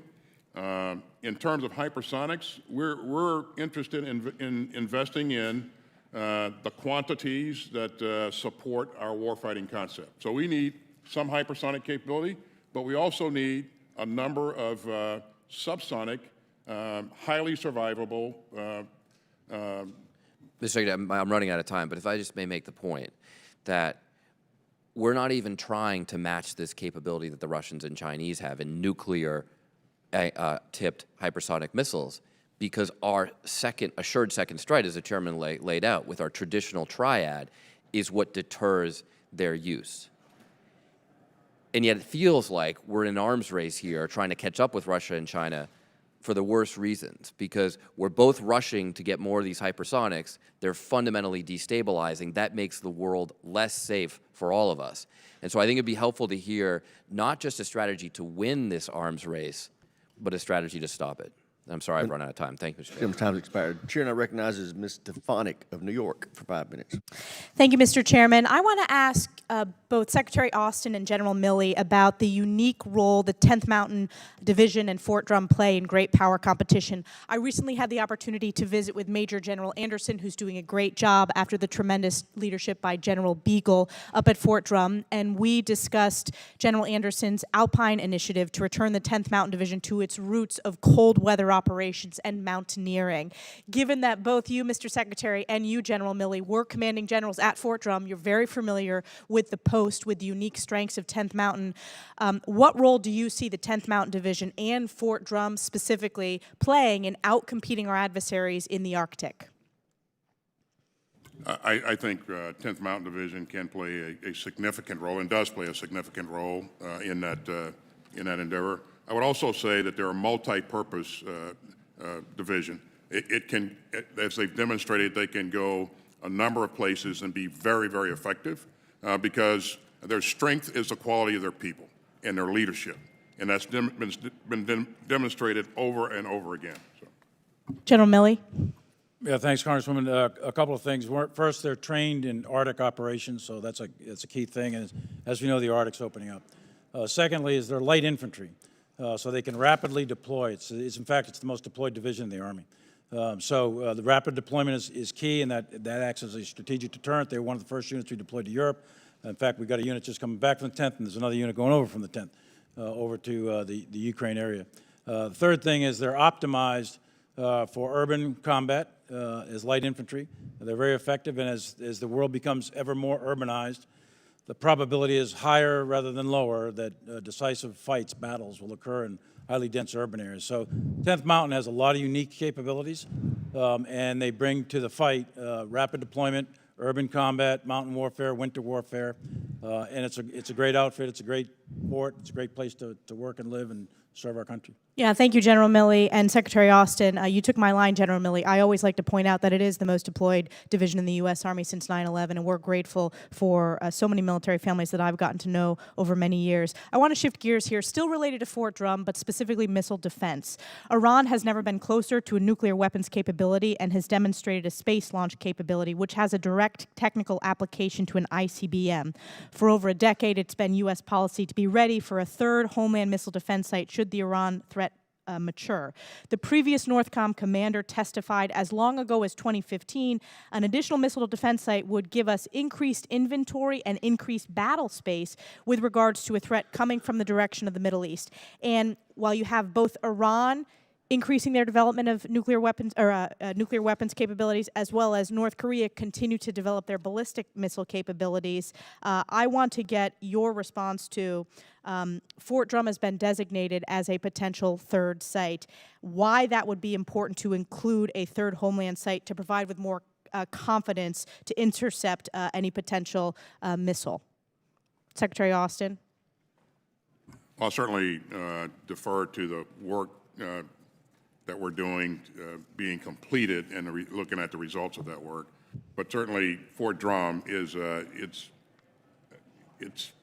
has tremendous capability and a great community. So I think if that site is chosen, I think it would be a good choice. That site has been chosen by the Department of Defense. That was announced a few years ago. We worked on that in the NDA. It's also current in previous NDA. Fort Drum has been designated as the potential third site. General Milley. Potential third site. Potential third site. Yeah. So, what is the process of ensuring that we're focused to meet the needs, not of, the past, but of the future, 2030s and 2040s, because it takes a long time for that infrastructure investment, for that to be potentially completed. So what is the timeline, General Milley or Secretary Austin? I don't think a timeline has actually been established, but I can tell you that what we're talking about and what you're talking about, I think, is a project that's been out there for quite some time on the books. You're looking at probably 20 to 40 silos, something like that, and then the missiles to go with it. It would probably take a decade to actually put that in. It would take billions. I don't know exact cost figures, but it would take billions. The question is it strategically worthwhile? I personally think yes, because we have a missile threat from North Korea, but we have an arrayed system of sensors in the Western Pacific all the way to California, and we've got missile capabilities that can engage North Korea. When you're dealing with China and Russia, you're dealing with an assured second strike because of the volume. But in Iran, if they were to develop the ICBM level of missiles, which they haven't yet, but if they do, and they're developing the piece parts with space launch vehicles, and if they were to then develop a nuclear weapon to put on top of that, that's where it becomes important. Now, are they on the road to do that? I think that's a choice that people in a judgment that the intelligence community and others would have to make. I personally think developing those systems on the East Coast would be helpful, and it would further enhance the protection of the United States. Thank you very much. General Lee's time's expired. Chair now recognizes the gentleman from California, Mr. Carbajal. 5 minutes. Thank you, Mr. Chairman, and thank you, Secretary Austin and General Milley, for being here before us today. General Milley, I just want to thank you for your distinguished service, 42 years to our nation. I know our nation is better for it, and I hope you enjoy a well-deserved retirement. And I know you'll continue to serve in some way to help our country. My district houses multiple military installations, including Camp San Luis Obispo and Vandenberg Space Force Base. Vandenberg is unique because of the coastline it sits on faces south, making this major range and test facility-based, a safe and ideal setting to test land-based strategic deterrent assets and to safely place satellite payloads into polar or Earth orbit. Despite Vandenberg being the only federal West Coast range in the United States, investments in launch infrastructure are far behind a crowded East Coast range ecosystem. We are expecting an incoming legislative proposal from the department that advances the range of the future by allowing commercial investment for on-base launch infrastructure, a proposal I am very supportive of. Secretary Austin, can you speak to the importance of maintaining bi-coastal ranges for our nation's national security and DoD readiness? It's critical, absolutely critical. And you heard us talk about it's critical for a number of technologies that we need to invest in, not only the testing of things like hypersonics, but also the launching of space-based platforms as well.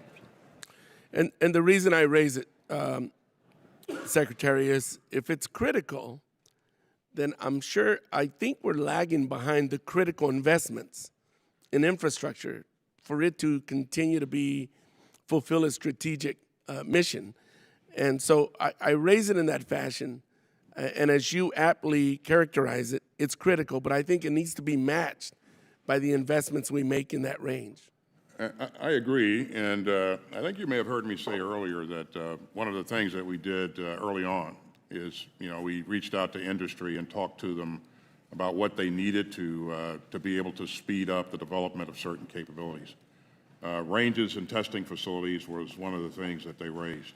And so my R&E undersecretary and others went after this, and we began to invest in that in last year's budget and also in this year's budget as well. So, thank you. Secretary Milley, in your submitted testimony, you mentioned some of the capabilities are adversaries in the space domain, and that if left unsecured, our capabilities in space will become strategic vulnerabilities.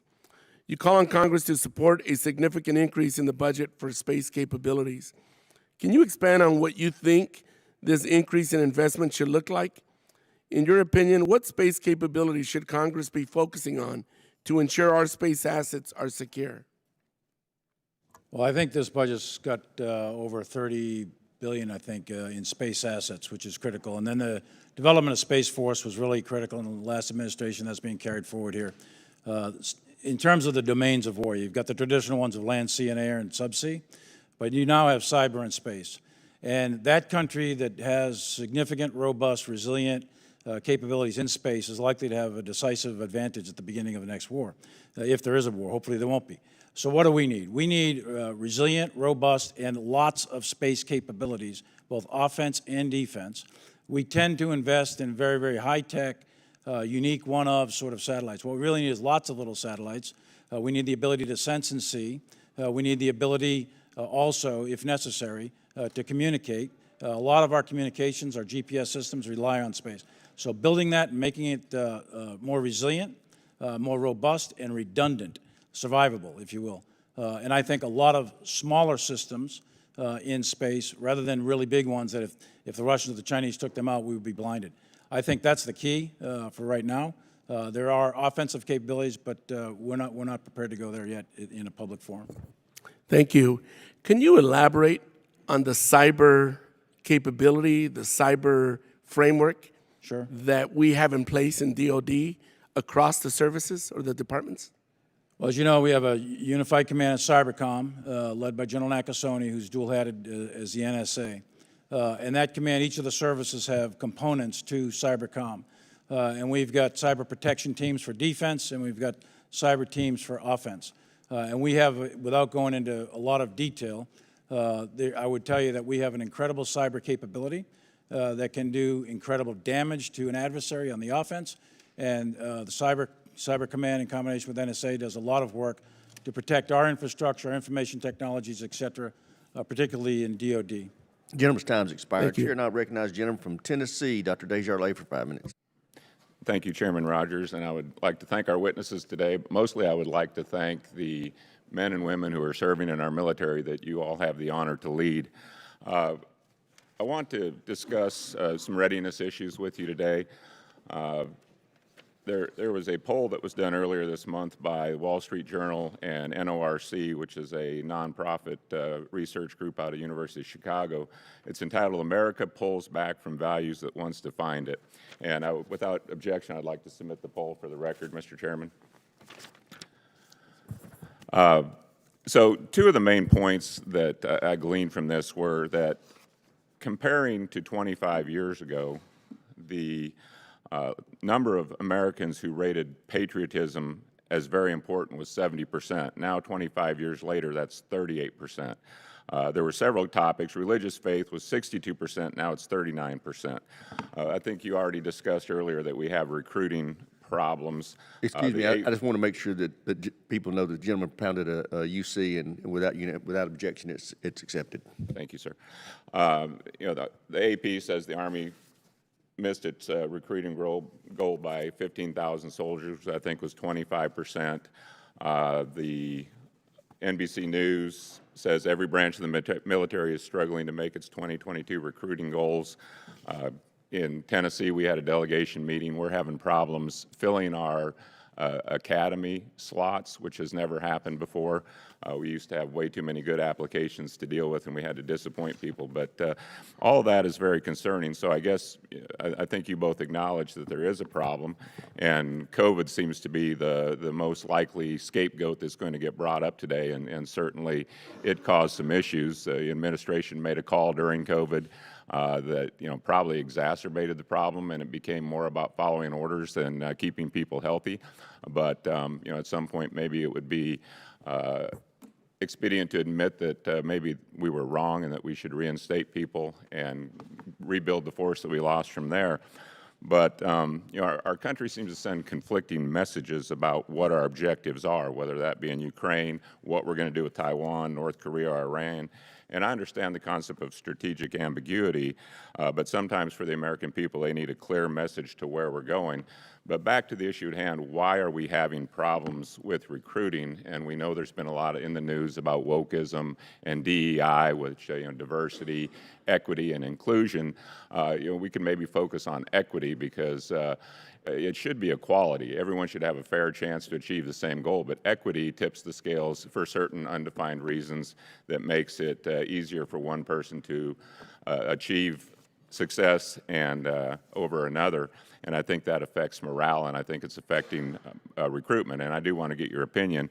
I did want to reference a study commissioned by Congressman Gallagher where he asked Navy personnel what they thought the problem was. And here's a quote from one officer: "Sometimes I think we care more about whether we have enough diversity officers than if we survive a fight with China," a Navy lieutenant on active duty told the authors.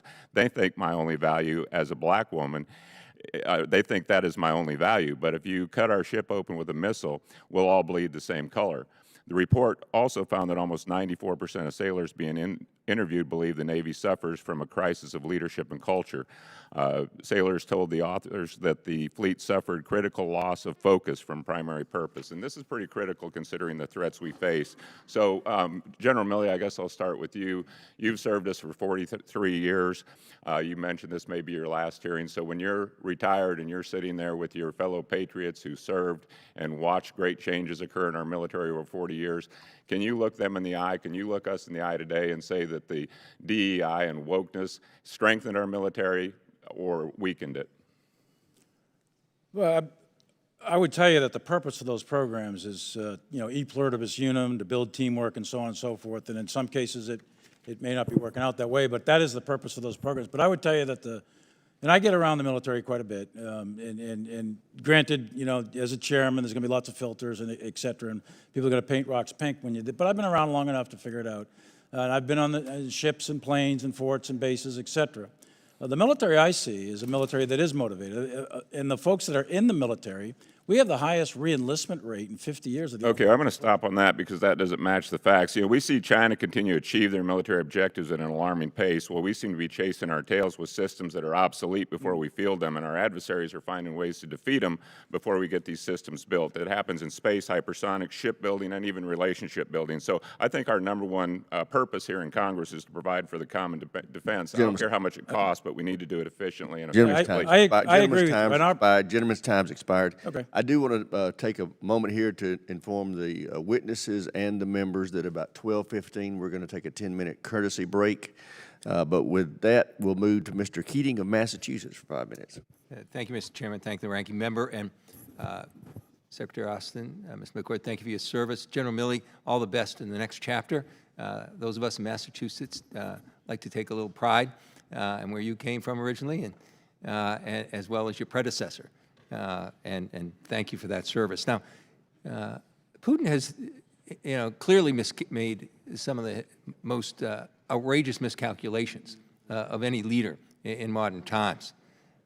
He miscalculated the will and commitment of the Ukrainian people. He made a major miscalculation in not understanding the leadership of the U.S. and the commitment of the U.S. to lead.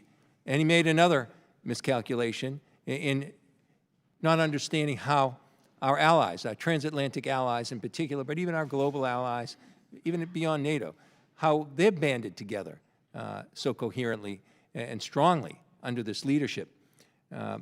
And I've been able to witness this not only as a member of this committee, both informed by classified and public information, but also with my service on the Foreign Affairs Committee, where I've chaired and ranked on the European subcommittee for that time, and engaged in very private and important conversations with leaders there. Yet there are voices in the American public right now that will say that our coalition partners are not holding up their end of the bargain. I'm informed by information that I've had that just to the contrary. In fact, it's quite extraordinary, and in some areas, with some countries, historic in nature.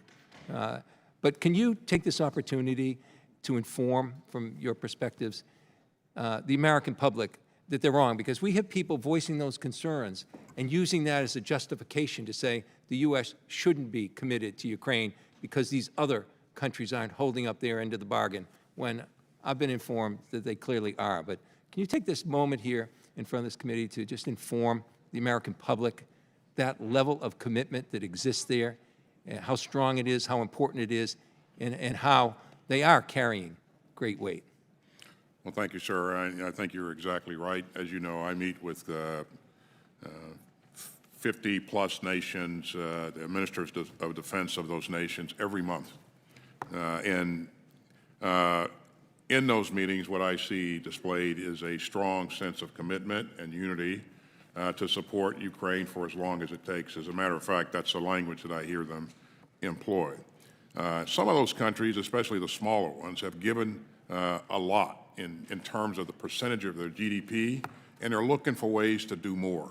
And when they've run out of stuff, they invest money in things like helping other countries expand their product lines as we look to acquire additional munitions and weapons. So the commitment that I see is strong. What I've seen them provide is impressive, but there's always more than we can do. And you hear me consistently beating the drum for more air defense and other things in support of Ukraine. But what I've seen thus far, I've seen tremendous support for Ukraine and helping it defend its sovereignty. General Milley? Yeah, exactly the same thing. The 54 countries, and obviously there's only 30 in NATO, so those come from all around the globe. Britain, France, Germany, Finland, Norway, Sweden, Estonia, Latvia, Poland, these countries are Romania. These countries are pouring their heart and soul in this, and they realize that this threat is proximate to them. So they, you look at Poland, how many refugees they've taken, look how many tanks they've done, or they've provided, how many BMPs they've provided, all the training that they've done, and they are a major throughput for all the logistics, and it's not without risk. So these countries are putting in as one team, and they understand the threat that's facing them. We're going to talk about inefficiencies and waste, and not maximizing our efforts here, but I want to just raise one issue with the little time that's remaining. Secretary Austin mentioned aging assets being phased out. And General Milley, you mentioned on-time budgets and the importance of that. I don't know if you have time for this, you probably don't, but congressional resolutions after congressional resolutions, CR after CR, how is that handicapping your efficiency when Congress should look at itself too when we engage in that kind of budgetary effort? Again, as you heard us say earlier, you can't affect new starts if you have it under a CR. You lose valuable time in terms of producing the kinds of things that we need to produce in order to be relevant in the next competition. So it's, again, you can't get the time back. It's really, really important. Gentleman's time's expired. Chair now recognizes the gentleman from Mississippi, General Kelly, for 5 minutes. Thank you, Mr. Chairman.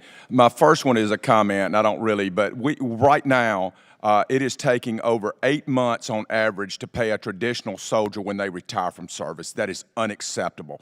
And when I asked the question, I sent a letter to the service chiefs and secretaries, and they have not responded yet, but I will tell you the response I got through other channels was that 8 months is an acceptable standard for them to get pay, an ID card, and TRICARE retired. And that is unacceptable that a soldier serves 40 years, and one of my friends served 40 years, and it took them 13 months to get him his first check. That's unacceptable. Please help me with that.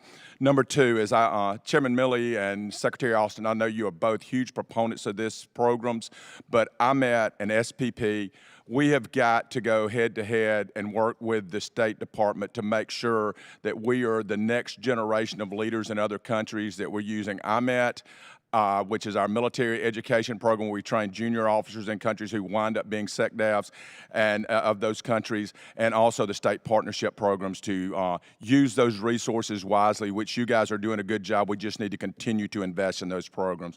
The third point I want to make is we have a lot of opportunity in South America and Africa in the near-peer competition because we are getting our tails whipped. Some State Department stuff, some IMET stuff, all those things plugged in, but there's huge opportunity with huge return on investment in both South America and in Africa. So I just ask that you look at how we can invest in those continents to make sure that we are protecting our own shores here in the near-peer competition. Now my final question, I want to double tap on what Congressman Whitman said.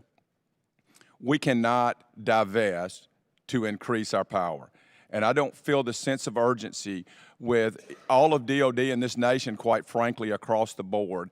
Our threat is not 2035. If we are preparing for a war in 2035, we are preparing for the wrong number. We need to be prepared in 2027 or 2028, and we don't get there by subtraction of assets. We have to be able to fight tonight. So I want to know, General Milley, what are the shortfalls in munitions? And I know you can't specifically, but we need to be thinking what munitions, 155 rounds, we are not where we need to be. Other munitions for other systems. What are we doing to make sure that we have the munitions to sustain based on the current consumption rates that we've seen out of Ukraine to make sure we have the systems and the munitions to fight that war and win in 2027 or 2028? Well, a couple of points. Big lesson learned comes out of Ukraine, which is the incredible consumption rates of conventional munitions and what really is a limited regional war. If there was a war in the Korean Peninsula or a great power war between the United States and Russia or the United States and China, the consumption rates would be off the charts. So one of the projects that the Secretary directed me to do with the Joint Staff and other in the services, et cetera, was to conduct a complete review of all of our O plans, con plans, war plans, and look at all the munitions estimates, because it's those estimates that then form the basis of the munitions in the budget. In this budget, we've got about $30 billion into munitions, and these are higher-end munitions that we want to make sure that we have. If you look back, I'll use a historical example real quick. If you look back at Libya, we expended an enormous amount of precision-guided munitions, way more than people might fully realize, and that's a really small contingency, right? So I'm concerned. I know the Secretary is, and you're correct to point this out. We've got a ways to go to make sure our stockpiles are prepared for the real contingencies. And one of the big lessons I think China learns from this thing is... Thank you, Mr. Chairman. I hate to cut sorry. you off, and I'm No, glad that y'all are looking, and I wanted to highlight that we are looking at those things. The final thing I want to talk about is shipbuilding. And as Sea Power Chair, it is very important that we quit divesting in our Navy to invest. It's also very important that we quit chasing shiny objects in the Navy with CAPE and chasing shiny objects. And I use the light ship medium, which the Marines asked for. They had certain capabilities in mind. That's exactly what they wanted. They didn't ask, and they are the user. And so we have done this thing. So now 2 years later, we are going back to square one to develop a system that is more survivable and protected and manned with a bigger crew, with bigger weapon systems. And that's not what they needed. It's not what they wanted. We don't need to be the Pentagon Wars in the Pentagon. We need to make sure that when a service asks for a ship or something, that we give them what they ask for and not keep adding shiny new stuff. And we need to maintain the 31 ship amphibs, and we will not go below that. And we also need to get that number up, because that's not the number we need. With that, I yield back, Mr. Chairman. I thank the gentleman. Chair now recognizes the gentleman from New Jersey, Mr. Kim, for 5 minutes. Thank you, Mr. Chair. Thank you to all of you for joining us here today. Mr. Secretary, I wanted to start with you. Both of you have raised these points about hypersonic technologies. You yourself talked about our increased spending when it comes to long-range fires, the 12 successful tests. You've heard from some of my colleagues raising these issues as well. And I wanted to pick up on that. Part of the issue here in terms of trying to deter competitors from using this type of technology is building up our own capabilities, but some of it is also about our counter capabilities and defensive capabilities here. So I guess I just wanted to ask you, given the speed with which these delivery systems can travel and the difficulty of intercepting them, can these weapons actually be effectively countered? And are we putting in enough support and resources to be able to develop this type of counter hypersonic capability? Yeah, so one of the first things that we did in coming in... Would you mind bringing the microphone a little closer? Yeah, can you hear me now? Yeah. Okay, thank you. One of the first things that we did as we came in was to task our Undersecretary for R&E research to look at ways to develop capabilities to counter hypersonic weapons.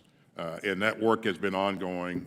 We brought industry together. We collapsed a number of special access programs, and we really took a look at what it takes to intercept in the glide phase for these types of weapons. That work continues. It remains a priority for me. So. Thank you. And I did have the chance to talk to the Undersecretary. I think she's doing wonderful work here. And I just urge you to make sure we're putting that type of investment into that is necessary, because I can tell you there are few things that keep me up at night more than just seeing what this type of technology is capable of. General Milley, I wanted to switch to you. In some similar type of vein, but very different profile here, we're seeing a proliferation of unmanned aerial systems, the capabilities to be able to deliver munitions. We've seen it in terms of recent attacks against our interests, our personnel. Some of these systems are very small, low profile, low cost, very different than the hypersonic systems. It, to me, sometimes has an unnerving similarity to some of the rise of what we saw with IEDs during the 2000s in terms of just how prolific this could be, which obviously took a tragic toll on us. I wanted to ask you how you would grade and assess our current capabilities to identify and intercept these types of UAS aerial systems. Well, as you know, there's a lot of different types of UAS systems. Small, little off-the-shelf stuff you can get out of Radio Shack, all the way up to very sophisticated MQ-9s that we have, for example. So, but one of the typical characteristics are they're relatively low and slow, and they can be intercepted. They can be intercepted through a hard shoot down with a kinetic action, or they can be intercepted through non-kinetics, like you break the electronic link between that and the control station. So a couple of different ways to do that. We have a wide variety of kind of UAS systems that are in the field today, many of them in Syria and Iraq and elsewhere. So it's an area for sure of concern. What it is, though, it's a subset of a much broader phenomena that's happening, which I would call a change in the fundamental character of war. And you're seeing the rapid introduction of robotics across the spectrum. The UAVs are just part of that. And very shortly, you're going to see the world's advanced militaries, United States, China, Russia, et cetera. You're going to see shifts to robotic systems in a big way, in land, sea, and air. So at some point in the future, you'll see maybe a third or more of the United States Navy or the Chinese Navy or the Russian Navy. Those will be unmanned maritime vessels, unmanned sub-vessels, and so on and so forth. So what you're seeing in that the shift in UAVs that kind of direction is a much broader shift to robotics in the conduct of war. This is an area that I was very concerned about 2 years ago. As I saw this continue to develop, I asked our folks to take a hard look at making sure that we have the best capability to defend our troops in the inventory, and we do. It's not good enough, and we'll continue that work. But I also wanted the team to get upstream and go after the lines, the chains that enable this kind of activity, and we tasked our special operations forces to really bear down on this and pull together an interagency process, for lack of a better term, to go after this. And just here, as I close here, the technology that you all are developing, I worry about the proliferation of this even into the civilian space, not just in terms of military targets. So your technology, your advancement there can help keep us safe everywhere here at the homeland as well. So thank you. Chair, I recognize the gentleman from Wisconsin, Mr. Gallagher, for 5 minutes. Secretary Austin, one of your predecessors, Secretary Gates, described his greatest success as a, quote, war on the Pentagon that involved really cutting through the bureaucracy and spending $45 billion to develop and field the MRAP program, which is responsible for saving thousands of lives in Iraq. As you look at the problem we face across the Taiwan Strait, what do you see as your version of that? What is your version of the MRAP success, the thing that you are personally bird-dogging to ensure the bureaucracy is not slowing down our efforts to enhance deterrence across the Taiwan Strait? Yeah, so in accordance with the Taiwan Relations Act, as you know, we are absolutely focused on making sure that Taiwan has what it needs to defend itself, the right kinds of capabilities. So pulling together what it takes to get those capabilities to Taiwan at relevant speed is the challenge. And you see us, and I think we may have talked to you about this the other day, pulling together a number of entities to work at this on this problem set. More work to be done for sure, but we're moving out. So. But what is in simple terms that even I could understand, what would be sort of the thrust of that effort? Well, you want on the one hand, there's always this focus on going after the big platforms, the shiny objects that are very attractive. But what does it really take to be able to defend yourself in the most effective fashion if you're a smaller nation? And we saw some of that we're seeing some of that in Ukraine. Things like cruise missile coastal defense capabilities, defense against armor and those kinds of things, and the training that goes along with that. So, but that's what we're focused on, and we are making progress, but we'll move it up faster. So. And I think there's a lot of bipartisan support for this idea of turning Taiwan into a porcupine. Can the members of this committee have confidence that the Secretary of Defense is personally engaged in that effort and pushing the Pentagon bureaucracy to deliver a deterrence by denial capability west of the international date line in the next 2 years? Absolutely. There's not a week that goes by that I am not talking to commanders and staff on the problem set, the challenges that we face with China, and me personally. And so that is a part of our battle rhythm, for lack of a better term. And again, I think that's what it's going to take to do the kinds of things that you just described. And do you think, would the appropriate metrics for us to look back on or just look at periodically to figure out how well we're doing and how well the building's doing? What you mentioned, coastal defense, cruise missiles, what are the things we should look at that we can actually count and measure over the next 2 years? Well, I think in terms of their overall readiness, how their reserve forces are trained and their readiness levels, the kinds of training that the average kinds of capabilities that the average troop has, and things that units are able to do. I think there are readiness issues readiness indicators that we can point to directly to show that we are making progress. But those kinds of things that you just described, I think, are critical. In the minute and 6 seconds I have left, I want to draw your attention to an article by John Pomfret and Matt Pottinger called Xi Jinping Says He's Preparing China for War, and talks about 4 speeches that Xi, the General Secretary of the Chinese Communist Party, the Supreme Leader of China, has given this month, which have as one of their major themes preparing the party and the country for war, including reducing food imports down to 0. They currently rely on the world for 40% of food imports, military mobilization offices across the country, combat casualty hospitals in the province closest to Taiwan. What do you make of this? Do you take Xi Jinping seriously when he says he's preparing his country for war?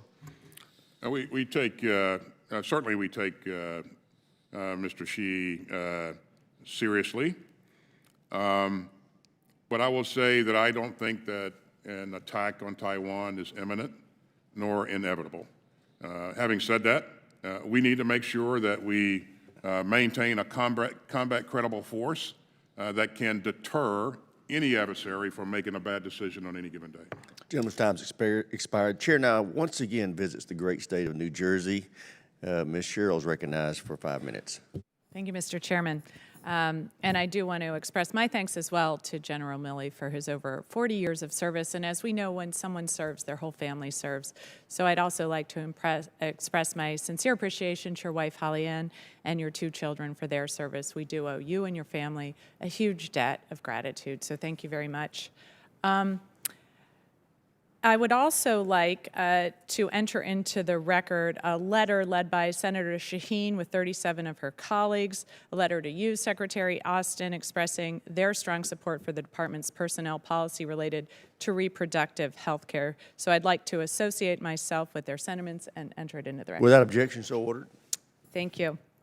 You know, as we know, about 1 in 5 service members are women now. About 40% of them don't have access to full reproductive health services. So I'd certainly like to thank you, Secretary Austin, for your commitment to support for these women, for our service women and their families. I will tell you that we have seen in my own state women making decisions about job opportunities and where they may go for educational opportunities based on reproductive rights. So I do think this is an issue that impacts recruiting as well. And I'll say that in my own service, I served in Texas, a state where now women don't have access to basic reproductive services, basic services for even going through miscarriages right now, which has been devastating for so many families. So thank you for that. I would like to applaud your support for that. Unfortunately, as we have seen, a member of our Senate is now threatening to withhold nominations for flag ranks, and we know that I think over about 80 3- and 4-stars are being withheld, not to mention numerous commands where we see upcoming retirements or movements. Can you talk a little bit about the practical impact on readiness this will have for our forces? Well, we spent the better part of the morning talking about the challenges that we face in this complex environment that we see currently. Without the leadership at the senior levels to help us maintain our readiness, I think this will place our readiness, our overall readiness at risk. And it will also impact families in a major way. Permanent change of station moves won't happen. Kids will won't enter school on time, and it goes on. And the problem will compound very quickly. And so I think it's important for those troops, those officers that have worked hard and earned those promotions to be able to move up to the next level and command or do whatever they're going to do. But we need their services at the appropriate level. Thank you, Mr. Secretary. And then Secretary Austin and General Milley, as you may know, I now sit on the new Committee on Strategic Competition with the CCP, and I would echo Mr. Gallagher's remarks on the need for deterrence, and I appreciate your understanding and support for that as well. But we also have to confront now the CCP's stranglehold on the global rare earth mineral supply, their human rights abuses, the genocide against the Uyghurs and the impact that might have on our supply chains, the unpredictable COVID policies on the global supply chain. So can you both provide an update on how the department's working to ensure our supply chains in the Defense Department are not only resilient but sourced, extracted, processed, and manufactured in a way that is both robust enough for our defense needs but consistent with our democratic values? Well, I want to thank Congress up front for your support of the CHIPS and Science Act that really, I think, will allow us to generate pretty significant capability eventually here at home in the United States. In this budget, we're asking you for $253 million to invest in critical minerals. You see $177 million that we're asking for casting and forging. $125 million to invest in battery technology and energy sources. So we are doing a lot to make sure that we have the requisite materials to continue to produce the weapons and munitions that we need to maintain our edge. Gentlelady's time's expired. Chair, and I recognize the gentleman from Florida, Mr. Gates, for 5 minutes. Mr. Secretary, you told Senator Schmidt yesterday that if the 8,000 plus service members who've been separated from the military due to the vaccine mandate want to reapply, that they're welcome to do so, but that you would do nothing to solicit their reapplication or to incentivize it. Why is that? I think it's incumbent upon the individual to make that decision and reapply. The mechanisms are there. Yeah, but why don't, I mean, you're overseeing a recruiting nightmare in our military right now. These are 8,000 patriots. And by the way, your department broke the law in administering the vaccine mandate. And that's not me saying so. That's the Inspector General for the Department of Defense who wrote on June 2nd of 2022, we found a trend of generalized assessments rather than the individualized assessment that is required by federal law. The department did not break the law. So the DOD, so wait, you mean the IG is wrong? You think the IG is wrong? Mandate He says he broke the law. The lives of a number of well, it ruined the lives of a number of people too. And it ruined the lives of people who love our country and want to re-enlist. Let me ask you this question. If we direct you by force of law to re-engage and incentivize the re-enlistment of these folks with full back pay and rank, do you have the capability to follow that instruction? You put provisions in the law to enable those people those former service members to reapply in accordance with the service. Good. Well, we will do that just like we had to put the repeal of the vax mandate in the law. And I get the sense that the only reason you're not reaching out to these folks is pride, because otherwise they would be totally able to serve. And it seems that your personal pride is getting in the way. So going from the deeply serious things that we're not doing, re-engaging these 8,000 folks, to the deeply unserious things that we are doing. Go ahead and put up the first slide.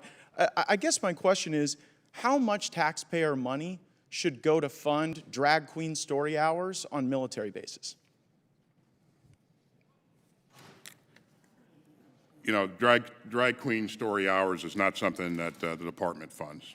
Well, wait a second. That's actually not what the record seems to suggest. You were going to fund one at Ramstein Air Force Base. That one got canceled, but that's DOD insignia. That's a drag queen story hour for children. Then also at Malmstrom Air Force Base outside of Great Falls, Montana, you had a drag queen story hour for kids. At the Joint Base Langley Eustis, you put on a drag queen story hour on a Saturday for the first ever kid-friendly diversity, equity, inclusion summer festival. And at Nellis Air Force Base, you had the Drag You Nellis on June 17th. Who funded these things, Mr. Secretary? Listen, drag shows are not something that the Department of Defense supports or funds. So. But wait, why are they happening on military bases? I just showed you the evidence. Why are they happening? I will say again, this is not something that we support or fund. Well, so you think hosting a drag queen story hour on a military base isn't supporting the Drag Queen Story Hour? I stand by what I just said. But you may stand by it, but it's belied by the evidence over and over again. I mean, are you aware of the piece, Biden's military, Air Force Base in Montana holds drag show, Drag Queen Story Hour for kids in the Western Journal? Are you aware of that? Again, I will say what I've said before. You're saying what you're saying, but I guess it just doesn't comport with the facts. General Milley, this will be my last time to question you. You mentioned 2 years ago that you wanted to better understand white rage. And so my question is this: did you read this book? No, not at all. It is What is White Privilege is the book, and it's actually written by a DOD official, a senior official in diversity, equity, and inclusion, and there are now hundreds of these books in dozens of schools, and I wonder if you guys connect this to your problems with recruiting. I've never read it, never seen it.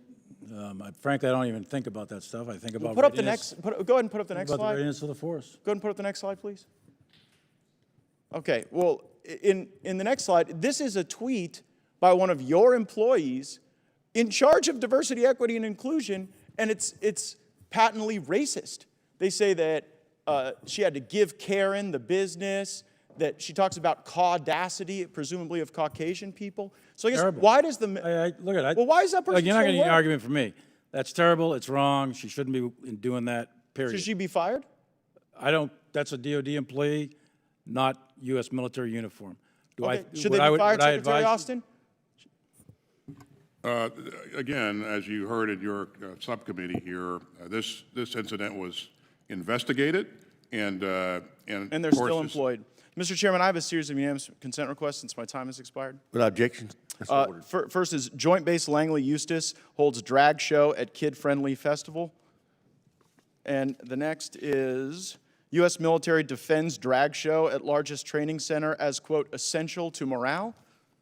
And the next is Nellis Air Force Base hosts first ever drag queen show, essential to morale and readiness. That's a Breitbart piece. And finally, Ramstein cancels library's drag queen story time for Pride Month following criticism. Without objection, so ordered. Gentleman's time's expired. Can I get copies of those? Because I'd like to take a look at those myself, actually. Take a look and find out what actually is going on there. Because that's the first I'm hearing about that kind of stuff. I don't read those news stories. I don't know what you're talking about. I'd like to take a look at those because I don't agree with those. Well, they're now in the those official things record. Shouldn't be happening. Period. Thank you. Thank you for that admission. Great. I would like to point out, Chairman, that our students in Dodea schools scored the highest on, the 8th graders and 4th graders scored the highest in math and reading in the country. So I want to thank all of our Dodea professionals who made that possible, and I encourage them to keep it up. I hope you're not thanking that one. Yeah. Gentleman's time's expired.